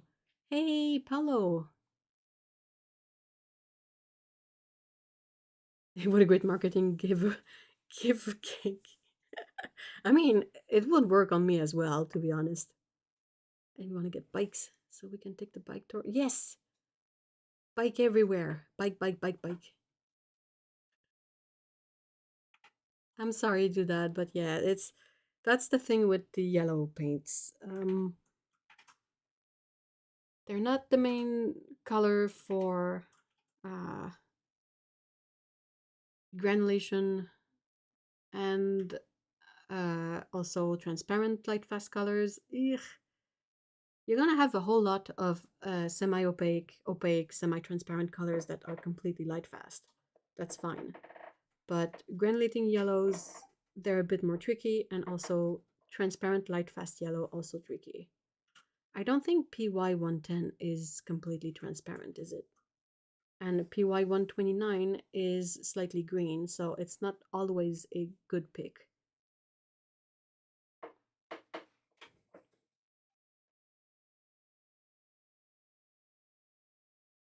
Oh, thanks. So it's kind of cool and a little rosy. Yeah, it's a bit, you know, if you took the color of a rose madder diluted, and you have some really fine grain sort of sand in it. It's a very unique color, quite peculiar. Speak of cake and Paulo appears. That's true.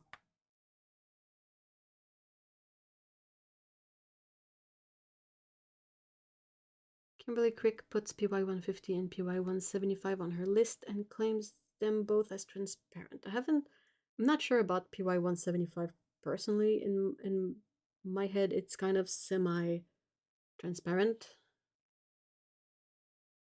PY159 is granulating, but it's also quite opaque. And the other one, I did swatches of them last week, but they're under here. in my chaotic layout of things because yeah.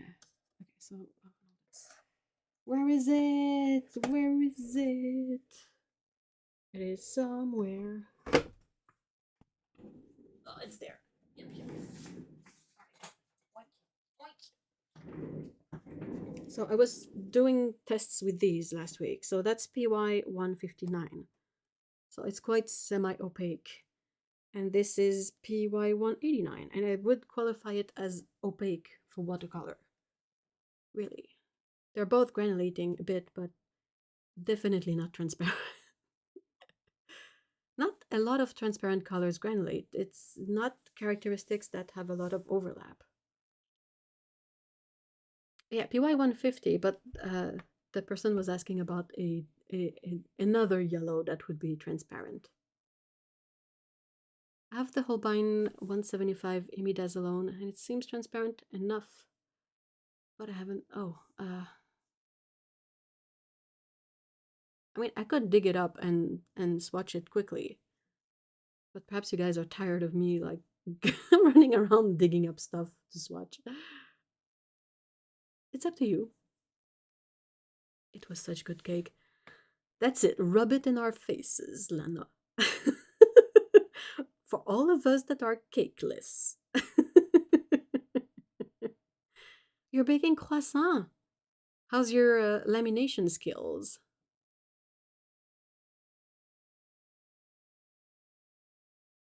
Big fan of PY175, but it is very mild in mixes.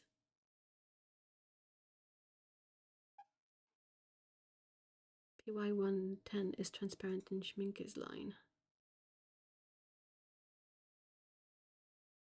I put the Carmine in a low tinting palette with green earth, ultramarine pink, and red.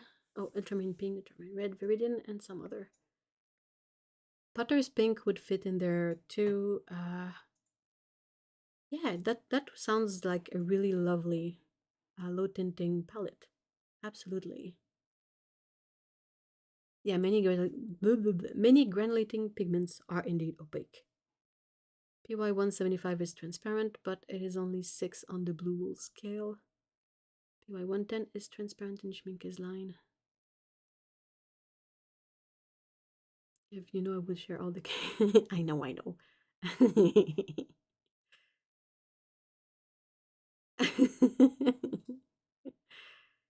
Thinking that croissant. I mean, every time I hear the word croissant. Croissant! Interesting, because she usually light fast tests her stuff.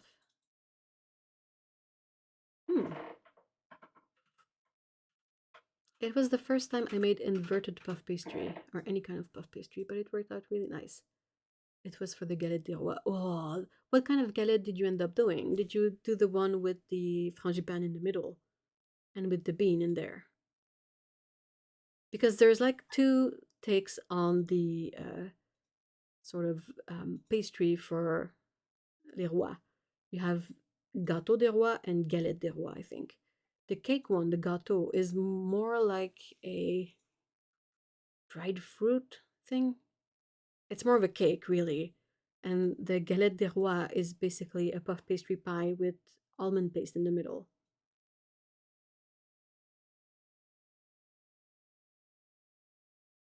I really think you should follow your words with action when it comes to cake. Put some cake in an envelope and ship it. Ship it!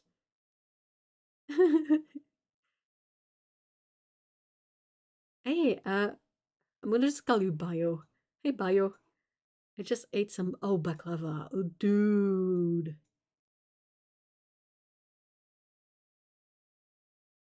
It had pistachio frangipane and raspberry jelly. That sounds amazing. Sounds really fancy. We usually just get the one with the almond frangipane from the bakery. It's delicious. Yes, Potter's Pink is in there. That's awesome. I did a challenge accepted. It's probably gonna work out fine if you ship it to like Otto. I don't know where to ship the cake. I did a triad not long ago of let's flip this around a bit. So lemon yellow deep from Winsor & Newton, which is granulating yellow, but also quite light. Winsor & Newton Potter's Pink and Winsor & Newton Cerulean Blue. And I really like this triad. It's weird, but it's really fun, and it makes for some beautiful mixes. Truly. But it's really weak and really muted. I'm on a diet! What about... I'm trying to think of a diet-friendly cake, and all I can think of is really nasty stuff. That they try to pass you out as a cake, but it's like, yeah, no. You know, a layered slices of fruit is not a cake. It's delicious, but it's not cake. Wait until you get all the cakes in the middle.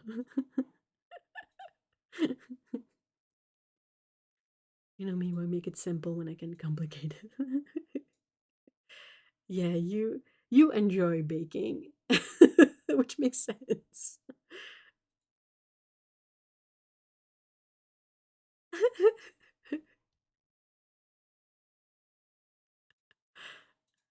No, I didn't say you should. I said it would probably be easier to send it to Otto, just for the sake of, geography.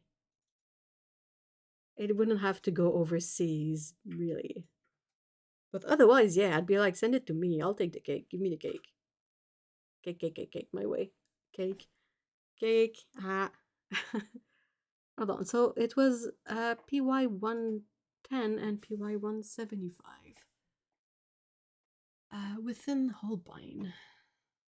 Looking at the wall. 175 is imidazo something lemon. And 110 is iso yellow deep.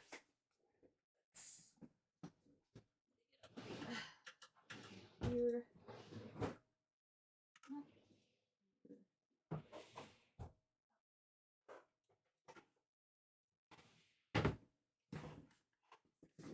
I'm just gonna put this aside because, Alright.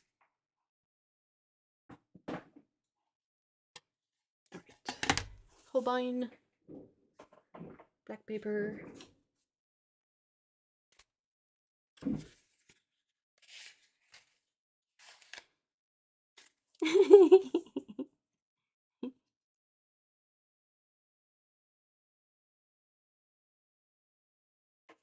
Bio is good. I'm a bio.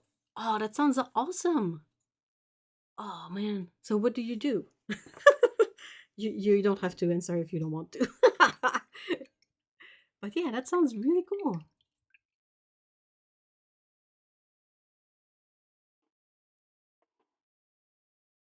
Strawberry and tiny slice angel food cake.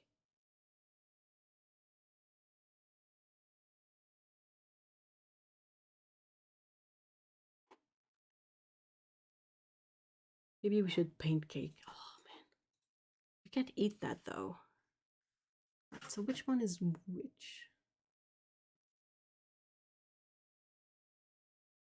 This third one is my Amy something lemon. So that's PY175 from Holbein.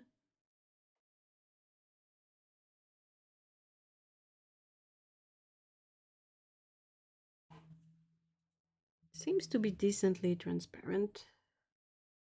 Like I said, these usually appear more opaque when wet, but as they dry out, you can sort of see more what is left on the paper.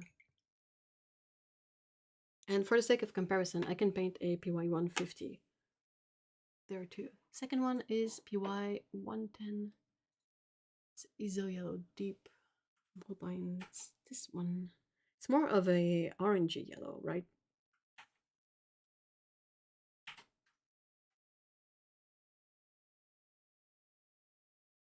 Yeah, it's definitely more orangey.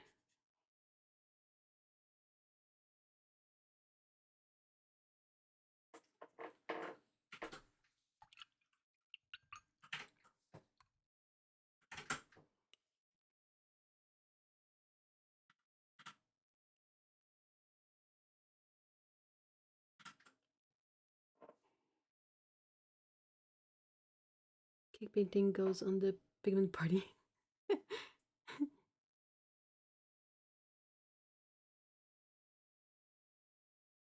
Now, I want the edible cake, but I recognize that I'm not in a good location for, um, sending out cake and have it survive the trip. That's the main issue.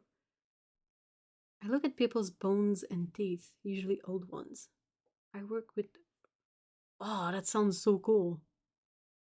I hope it is, because it sounds really cool. I don't want to kill the cake mood. It's morbid. Bah. Ugh. Eh. Pretty sure most of us like true crime, so probably good. Sorry.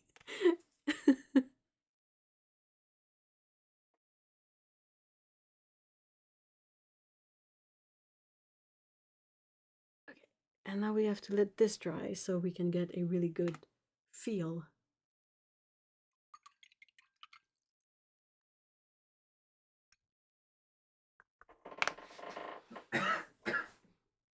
It'll just be a bit dry. Bio, you underestimate how much we can balance cakes and dark things. Absolutely. It's a lot more classy than Nuticles or what was it, the Twinkle Tush? Yeah, that too. Yeah, exactly. Otto, you're on it.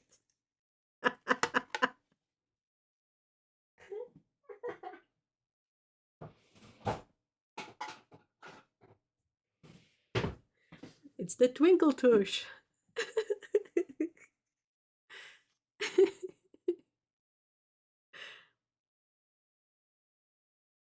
Oh yeah, that's true. Thank you for reminding us, Prue. We do have a safe word. If there's ever a topic that makes you really uncomfortable and you want us to just drastically change topic, you just have to say lumpy elephant in chat. It's odd enough that I don't think anyone would ever use those two words together to really mean that. And also, it would let us know right away to switch topic.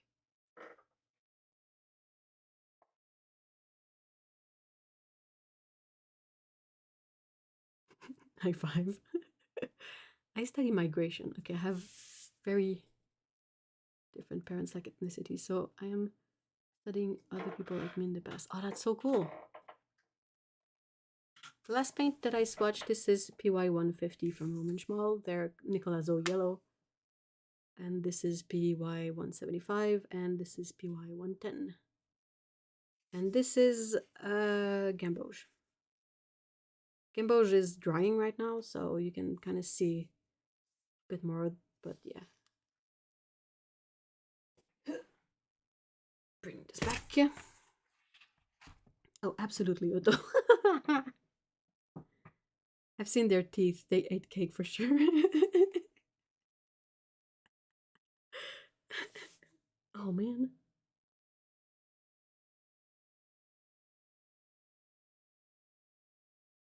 They found all sorts of weird stuff in the old Roman bathrooms. I'm not gonna elaborate. That's for sure. Let's just keep leave it at that.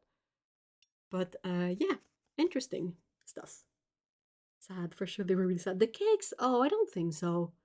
They were probably not really to our liking. But Otto, was it you who sent me, or did I send you? No, I think I sent you the thing about the very old recipe for what was it? Was it spice cake? What was it? But it was basically just like honey, bunch of spices, and like flour.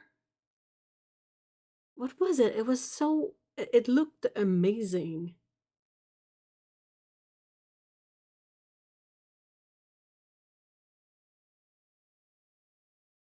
Hey Tam, hi. Yes, someone wrote a whole book on just Roman lettering.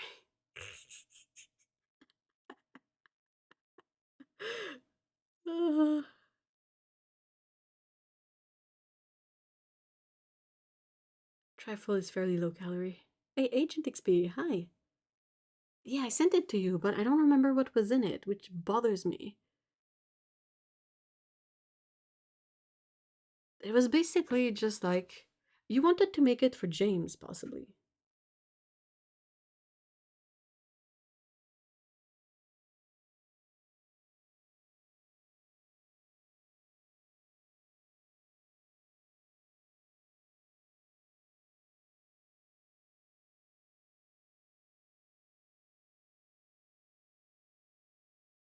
But it was basically the person took a jar of honey, made it soften by putting it near heat.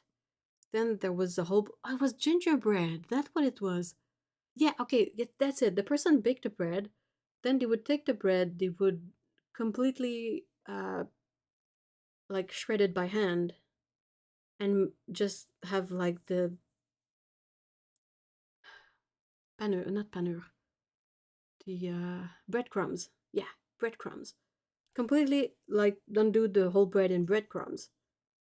And then they would mix honey, spices, the breadcrumb together, and it would make like this really sticky paste.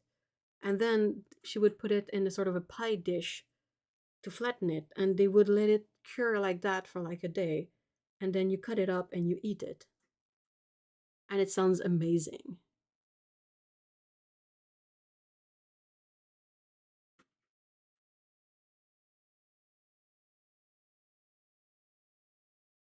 Two 1,000-year-old cake recipe from ancient Rome. In a chafing dish, put honey, pure wine, raisin wine, pine nuts, cooked, spelled, had crushed and toasted. Oof.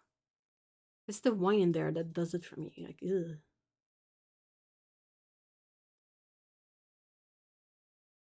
Sad thinking, Roman small new Gamboge. Oh, they're Gamboge you mean? Might not be light fast. I bought a second pen. Well, you'd have to check. It's just a kind of a guess. I don't remember what it is. That sounds a bit like people make cake pops now. That's true. True. But less, perhaps just a tiny bit more nutrition in it. Just a bit. Also, honey is amazing. Honey. Honey, honey. Oh, honey, honey. Honey in everything. When you think about it, it's the only sort of sugar that you don't have to process it in any way. All the processing is done by the bees.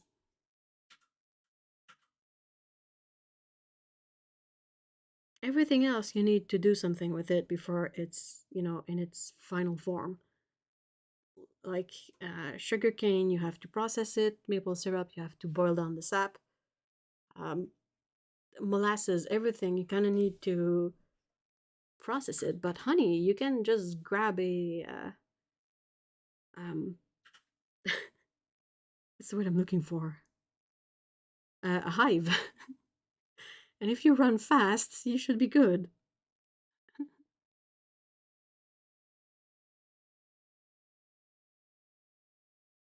Permanent transparent yellow, PY151 by M. Graham. Is it fully transparent?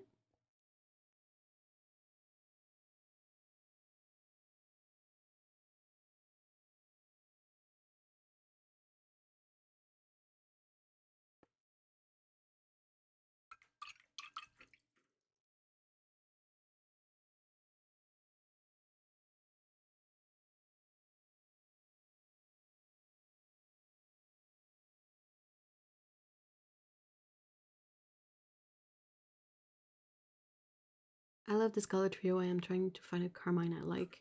This one is really unique. It's quite unusual. It's from Roman Schmal. But yeah, I'm glad you like the color trio. It's a bit off screen. I don't know if you saw my wheel at the beginning.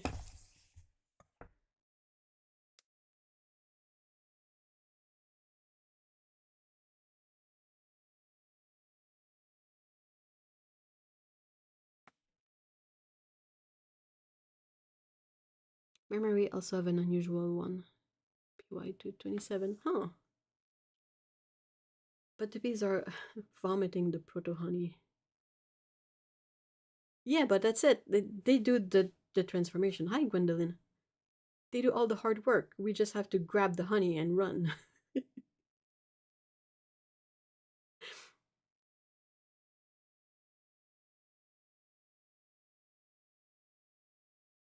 Oh, it is. It is still absolutely a simple carb, but it's the only one you can quote unquote find in nature. And it's good to go, you don't have to do anything. except eat it. They're all simple sugar. That's what they're all simple carbs. That's what sugar is.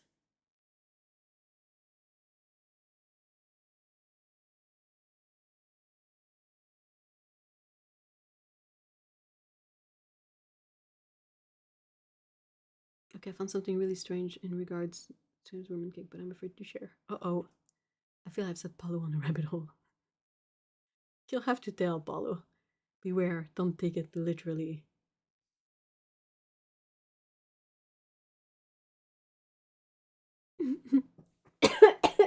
Sorry. Oh, dude. Why is it named that, though? That's such a stupid name for it. Placenta cake is a dish from ancient Greece and Rome consisting of many dough layers interspersed with a mixture of cheese and honey and flavored with bay leaves, baked, then covered in honey. I mean, the description sounds really good, but the name is. What? What? Why? Why? My hex says peas and makes honey the only sweet thing.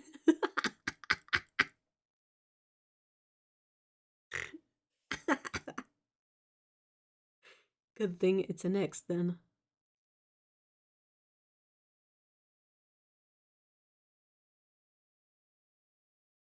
I think it's very misleading. Ugh. Come on, Lena. The Latin word placenta is derived from the Greek placus for thin or layered. Yeah, but okay, fine. It's derived from whatever, but it's not used in that way now, so we should probably call it something else when translating the name. Oh my gosh.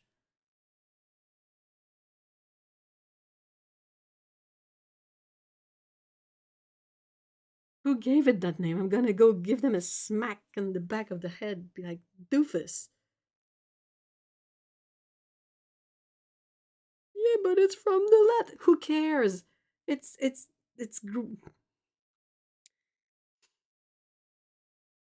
so it's cake like chai tea and Shiba Inu dogs and matcha tea, I guess. Any kind of cha tea. Do you hate it when people say chai tea too? I feel like this one is a bit more difficult because it's everywhere. And I feel like for most people, chai and chai tea is more like spice tea, which is, it's not what it is. Yes, it's the predecessor of cheesecakes. Ugh. Matcha tea.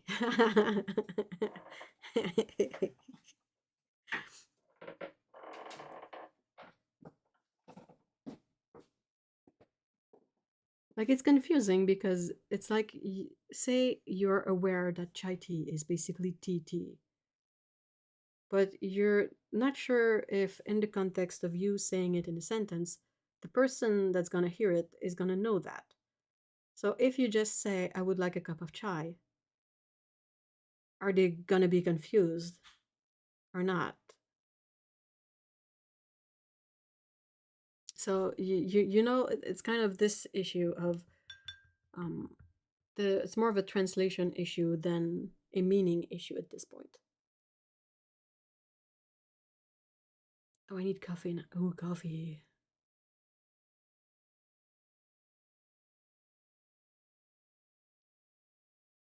Can we paint coffee and cake? Oh, tea cakes. I will die on the hill of finding cheesecakes really gross.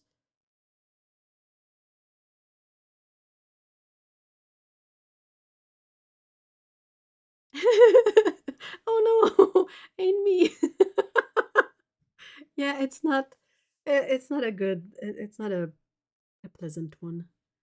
My son asked why I'm laughing. I said placenta cake. You know what placenta means? He shook his head, said, I don't want to know, and took off. Good instinct. Good instinct, that kid. Yeah, some people get it put into caplets. You know, Why? Just one word. Why? Like that, it happens in the animal kingdom, and that makes a lot of sense. But there's really no justification for doing that in the human world. So, yeah. Oh, ew. But I mean, Otto, is it? It's not human sourced, is it? I don't know why, but that makes it extra weird. Yeah, that's right, Amy. A lot of animals will do that. Even animals that are herbivorous. I think cows will eat it.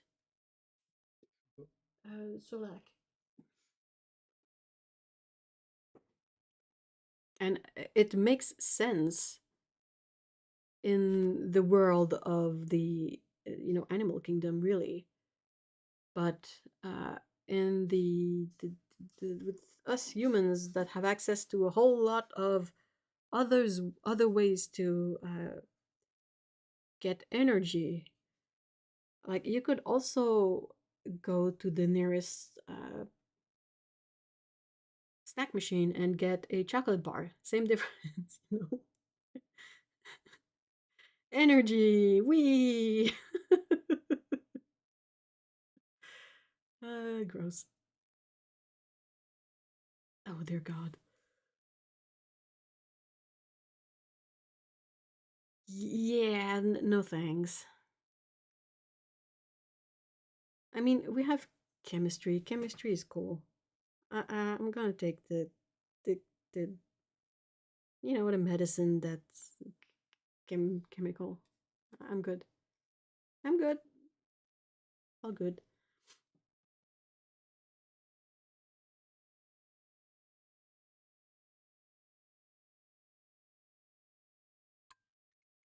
Can we go back to the fact that cheesecakes are gross? Whoever was like, oh, I'm gonna take some freaking cream cheese and make a cake with it. Ugh. What's wrong with you? It's cheese. Why not have a camembert cake? Yuck. Blech.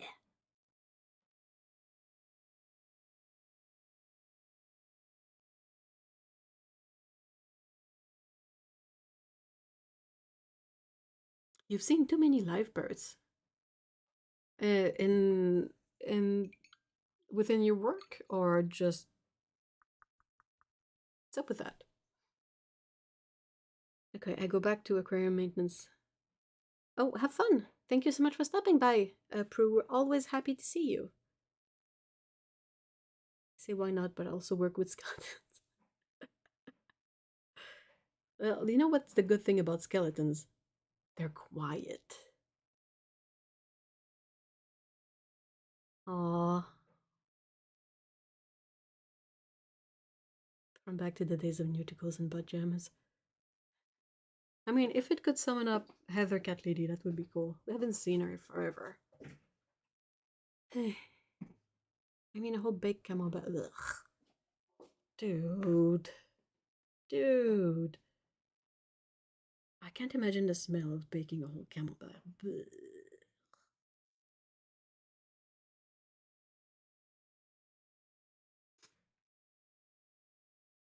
Last time I was in the anthropology department, they had skeletons in drawers, but that's cool.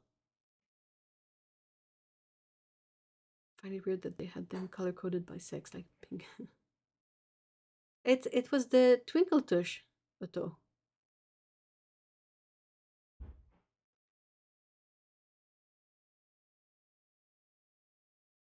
Cheesecake is not cake. I'm with you. It is not cake. It doesn't know what it is. Oh, in work. Okay, okay. Not even skeletons are safe from gendering.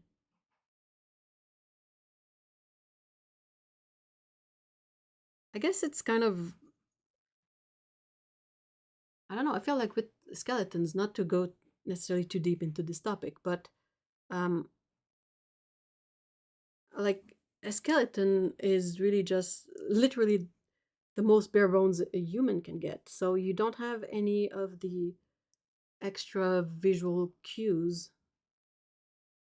that would sort of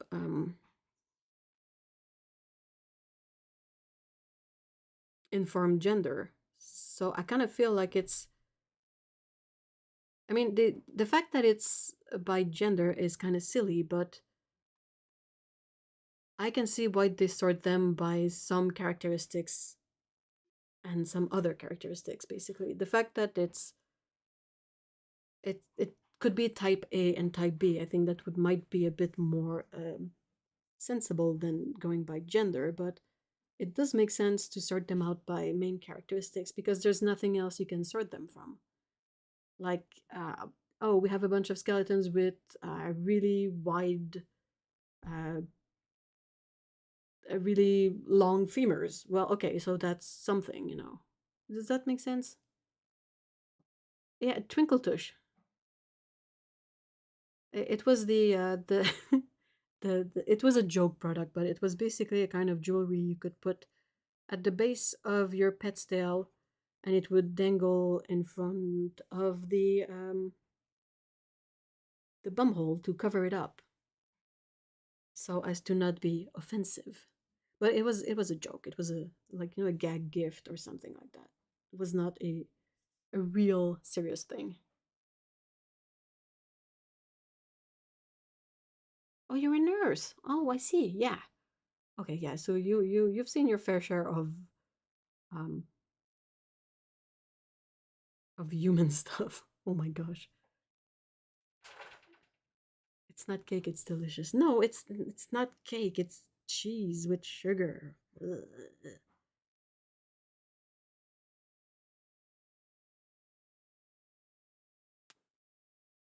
Oh yeah, gender is not sex, yeah. I remember a science article about how hard it is to determine skeleton sex.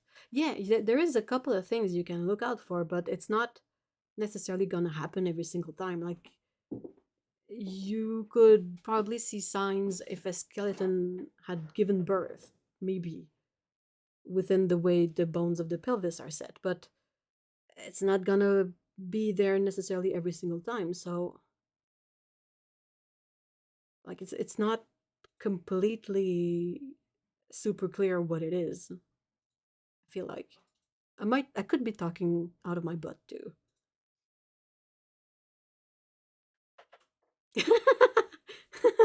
Oh, that's so funny, Lana. So there are two German skeletons of Heinrich the Lion and his wife Mathilda, where historians have been discussing who is who for almost a century now. And it could be two other people completely.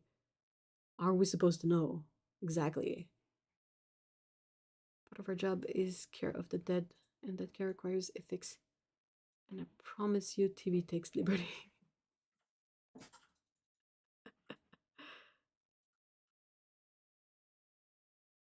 Oh no, you cannot. Oh well, even harder. Butterfly elephant, lumpy elephant. Okay, fine. So cheesecake.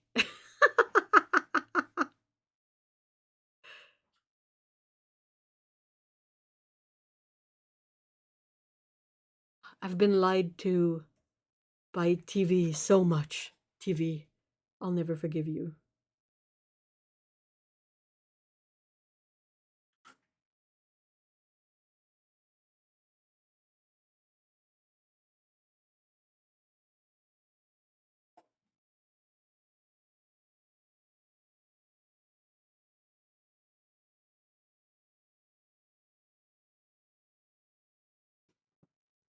All right.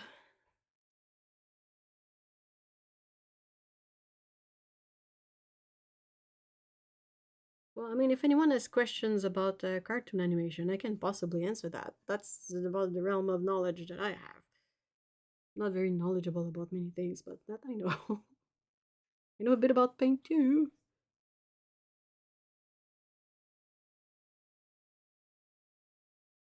Oh, that's really cool. Bio, that's really cool.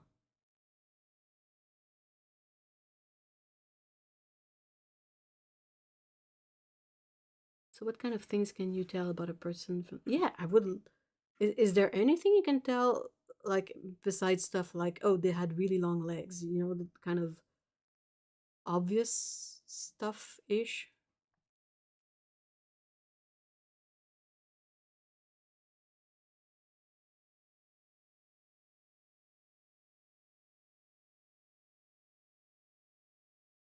I'm very old now. You're not. We're all old in here. All of us.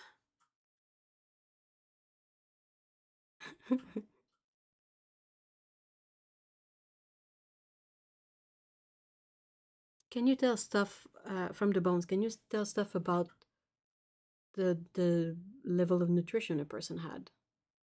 Like if they ate well or not?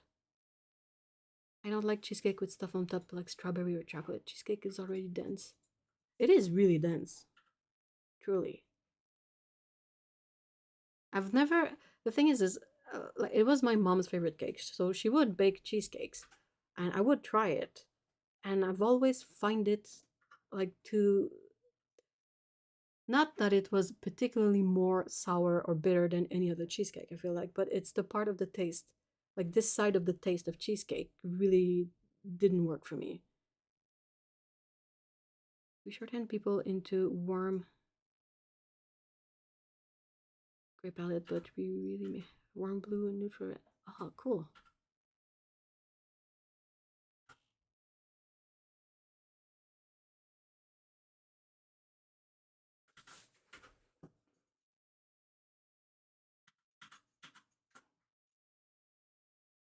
Nutrition, yes, a little. The osteological paradox makes it hard, but stitcher is typically a good indicator. Dude, it sounds really cool. Like I think it's fascinating to be able to look at something and decipher clues that inform you about, you know, more than just what you can see. It's kind of the Sherlock Holmes thing. I love how this chat is interlaced with dead bone talk and cheesecake.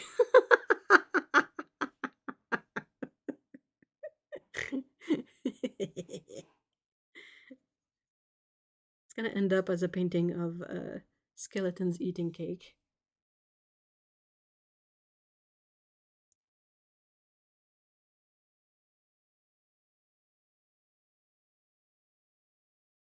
You can get a really nice dark gray with shadow gray and yellow. Perhaps this vacuum cleaner is a sign the universe is sending me that the stream is past its ending time. Oops. Well, I mean, I did a good bit of mixes. I know you can't really see them, but I'm going to show them.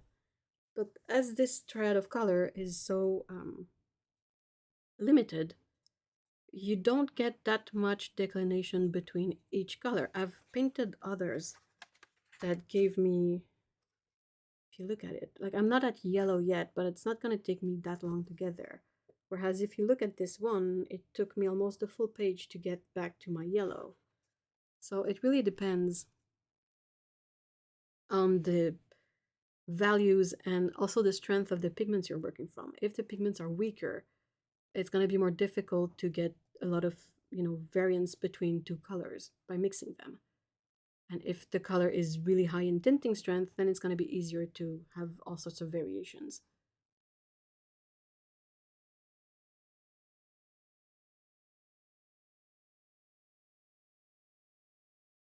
It was my mom's favorite too, and at her request, I tried making traditional ones in a water bath and everything. Oh, it is so thick. It's baffling just how dense that stuff is. And yeah, it's the Carmine, the one from the recent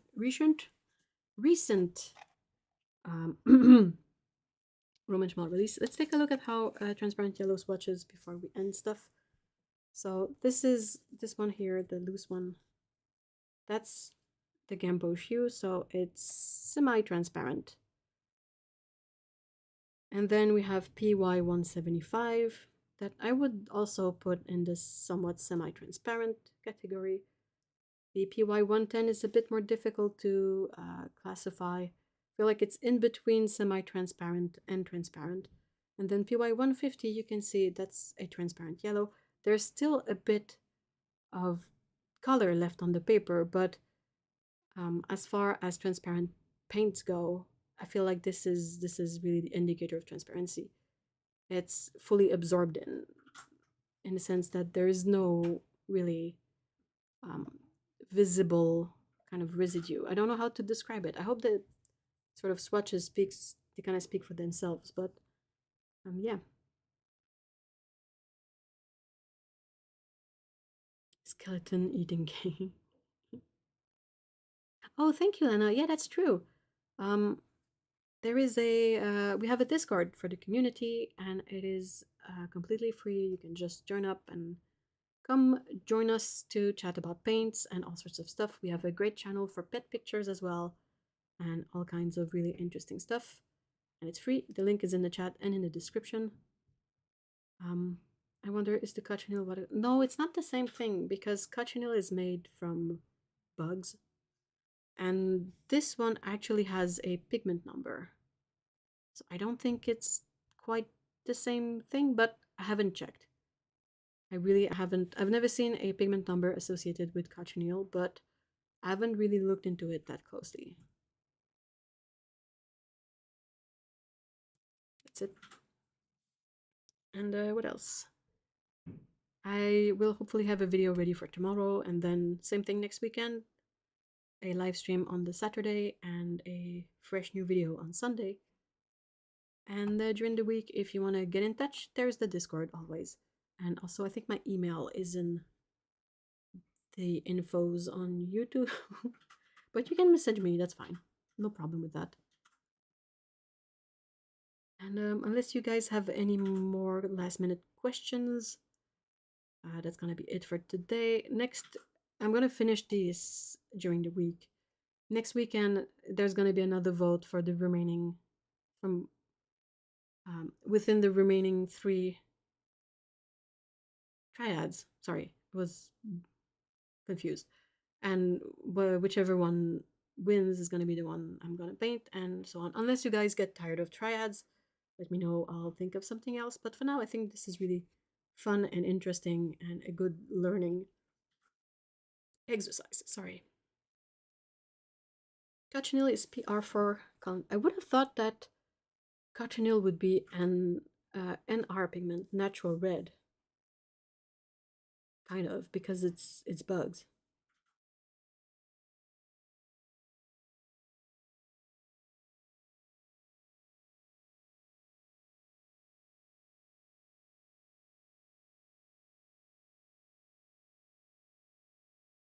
Questions.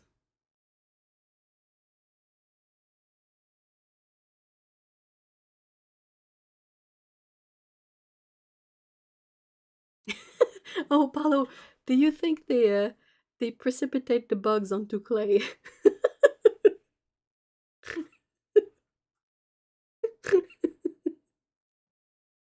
Or do you think they dig up the bugs in the bug mines?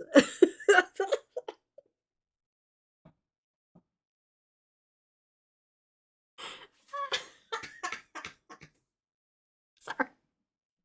Ah, that's silly.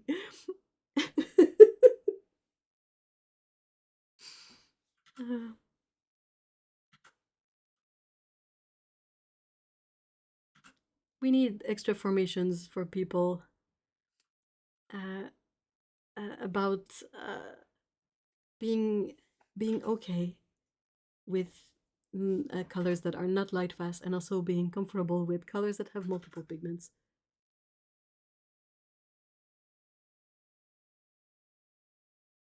No one needs that kind of extra stress when they're painting. I heard the bug mines are often close to the phthalo mines. Yeah. Next to one another. Right next door. The children long to work in the bug mines. Oh my gosh.